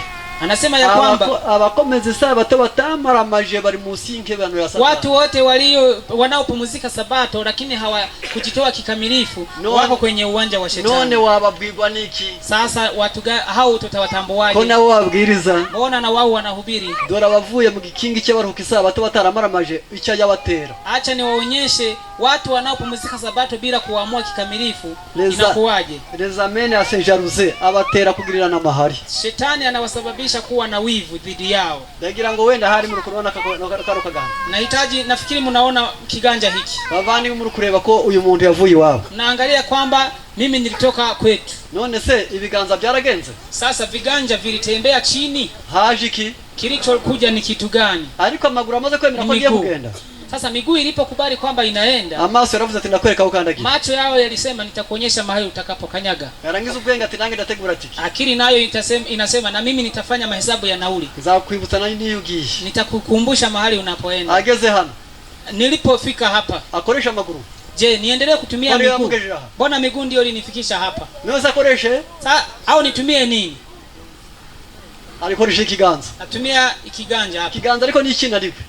Lakini kiganja hakiwezi yote. Kirashaka gushira ku munwa. Kinahitaji kutumia na mdomo. Ulimi narwo. Ulimi nao. Ati nyabu na bwenge. Inasema ewe akili. Uko niko dukeneranye. Hicho ndicho tunahitajiana. Ntabwo byashoboka ngo twese tubibirenge. Si kwamba sote tutakuwa miguu. Ngomba ngo wicaraho. Ni muhimu wewe ukae pale. Unabyumva neza? Naelewa vizuri. Yarangiza njyewe nicara hano. Kisha mimi nikae sehemu nyingine. Mbese nubwo ndi kubabwiriza? Je, japo mimi ninawahubiri? Ubwo nawe umuhanga wo kubwiriza ntusi mudahari? Hivi naweza nikahubiri hii miti bila nyinyi kuwepo? Nange nabashima. Na mimi nimewashukuru. None se mwebwe? Sasa nyinyi ibyo maze kuvuga byose yale ambayo nimeyasema, mwese nubwo mufite Biblia harbo mwari mubizi. Nyote japo mna Biblia yote mlikuwa mnayajua. Noneho namwe murankeneye. Sasa na nyinyi mnanihitaji. Twese turakeneranye. Sote tunahitajiana. Niyo mpamvu ku mubiri ntabwo ari urugingo rumwe. Ndiyo sababu kwenye mwili sio kiungo kimoja. Tuzasigara dusonzeranye. Tutabaki tunahitajiana. Hari igihe ninja kuvana. Kuna wakati nikitoka hapa nshobora kugutanga. Naweza nikakuwahi kufika. Ndio kichitegerezo ndi kubaho. Ni mfano ninawapatia. Wabona ngiye kuva hano. Yawezekana ninatoka hapa. Ufite voiture ye hano. Aliye na gari yake hapa. Ntamuhaye essence. Mimi sijampatia mafuta. Akangeza Gisenyi. Ananifikisha kule Gisenyi. Ubwo wavuye Gisenyi. Yule aliyetoka Gisenyi. Atabandi bo bagiye mu voiture. Anasema wengine wameenda kwenye magari. Inishari. Hiyo ni wivu. Azabatera kugira niki? Shetani atawasababishia kuwa na wivu. Bitewe abona bavuye mu gikingi cye bagiye mu isabato bataramara. Hao ni watu waliotoka kwenye uwanja wa Shetani, wanapumzika sabato lakini bila kuamua kikamilifu. Esa sesansire mitiwerema azabatera kuryana. Shetani atawasababisha gushamirana na bagenzi babo mu bwenge bwabo, kukabiliana na ndugu zao katika akili zao. Noneho kubwivyo. Kwa hiyo sasa specialité de seme ayensi la division. Ubwo nibwo byo yateganije bwo kubiya amacakubiri. Hiyo ndiyo njia aliyoiandaa ya kupanda utofauti. Rero bavandimwe, sasa enyi ndugu, Yesaya 24 Isaya sura 24 umurongo waho wa 17 mstari wa 17, wa muturage wisiwe, ewe mkaazi wa dunia hii, ubwoba n'umutego bikugezeho, hofu imekufikia na hofu na mtego vimekufikia na kukata tamaa. Uhungurusa kubwoba azagwa mu rwobo, atakaye kimbia fujo ya hofu atadumbukia katika shimo. Urangwa kuko urwobo umutego uzamufata. Atakaye kimbia ili aliokoke shimo atanaswa na mtego. Mu minsi y'imperuka biroroshye. Katika nyakati hizi za mwisho jambo hilo ni jepesi. Hari ubwoba bw'intambara, kuna hofu ya vita, hari ubwoba bw'impuhazaza, kuna hofu ya silaha hizi, ubwoba bw'ibihombo bitunguranye, kuna hofu ya kupata hasara kwa ghafla, ubwoba bw'amaganya y'isi, kuna hofu ya masumbufu ya maisha haya, hari ubwoba bw'indwara, kuna hofu ya magonjwa, hari ubwoba bwo kubura kubaho, kuna hofu ya kuhisi kukosa maisha. Urupfu gusa rugufata nta utarwaye batakwishiga rugapfa. Kifo kinachokukamata bila kuugua bila kuuawa, lakini unakufa tu. Tuni cyage umuntu ajya ko muri dushe ukiyuhagira wanyerera gato cyane bakakura mu ntumbi. Hapo ni pale unapoingia uwani kuoga, ukitereza tu kidogo wanatoa maiti pale. Rero hari ubwoba. Kwa sasa kuna hofu. Ubihunga. Yule anayekimbia hofu hizo azagwa mu rwobo, atadumbukia katika shimo. Ubwo ni inyigisho z'ibinyoma. Shimo hilo ni mafundisho ya uongo. Rero muri ibyo binyigisho z'ibinyoma, katika mafundisho hayo ya uongo, reka mvuge nti, acha niseme kwamba tuelekeze amaso ku cyerekezo gisobanutse, tuelekeze macho yetu kwenye mwelekeo kamili. Hari ibinyoma bisa ni zahabu, mbele yetu kuna mauongo yanayofanana na dhahabu. Ariko imbere ubona igikombe cy'izahabu, imbere harimo ibizira. Ni kikombe cha dhahabu lakini kikiwa na machukizo ndani. Bisaba kusobanukirwa neza. Inatakiwa uelewe vizuri. Ubwo imbere hari urwobo, kwa sababu mbele kuna shimo, ariko rufite inyuma izahabu, lakini nyuma yake imepambwa dhahabu. Hisi hari amahirwe asa n'ibyiza, ariko harimo umutego wo kurimbuka. Duniani kuna mambo ambayo yanafanana kama mazuri lakini yakiwa mtego wa kuangamia. Kambaze abayoboye gahunda bambwira iminota zikaranye. Acha niwaulize wenyekiti waniambie dakika zilizobaki. Kandi babivuge neza nta kibazo mfite. Yashize? Sawa. reka rero aho twashaka niyo miyaga. Mahali ambapo tulikuwa tunataka ni pepo hari hizi. imiyaga y'intambara zo kwisi, Kuna pepo za vita za dunia, hari imiyaga y'ibikurwanya wowe bwite, kuna pepo za vita zinazokupiga wewe, hari imiyaga y'inyigisho. kuna pepo za mafundisho. Mureke dukure, Acheni tuwe watu twe wazima, gukomeza kuba abana, tusiendelee kuwa watoto, ahubwo tuwe turi abagabo n'abagore bali tuwe wanaume na wanawake bashitse, wakamilifu, batunganye, wakamilifu, bageze ku gihagararo cya Kristo. ambao wanafikia kimo cha Kristo. Buri wese azamuke wa musozi, Kila mmoja apande mlima ule. mwibuke ya ngingo, Kumbuke kile kipengele, ubukristi wawe Ukristo kwako, aho utuye, mahali unapokaa. tabara abakene, Wasaidie maskini, irimbo abatishoboye, wahurumie gira wasiojiweza, umwete mwivuga uwe butumwa, na bidii katika ibyawe uinjilisti. nibikorera Imana yawe. Mali zako zimtumikie Mungu. Ukeneye kuba bakebeza Tunahitaji kuwa wachache wazuri mu izina rya Yesu. katika jina la Yesu.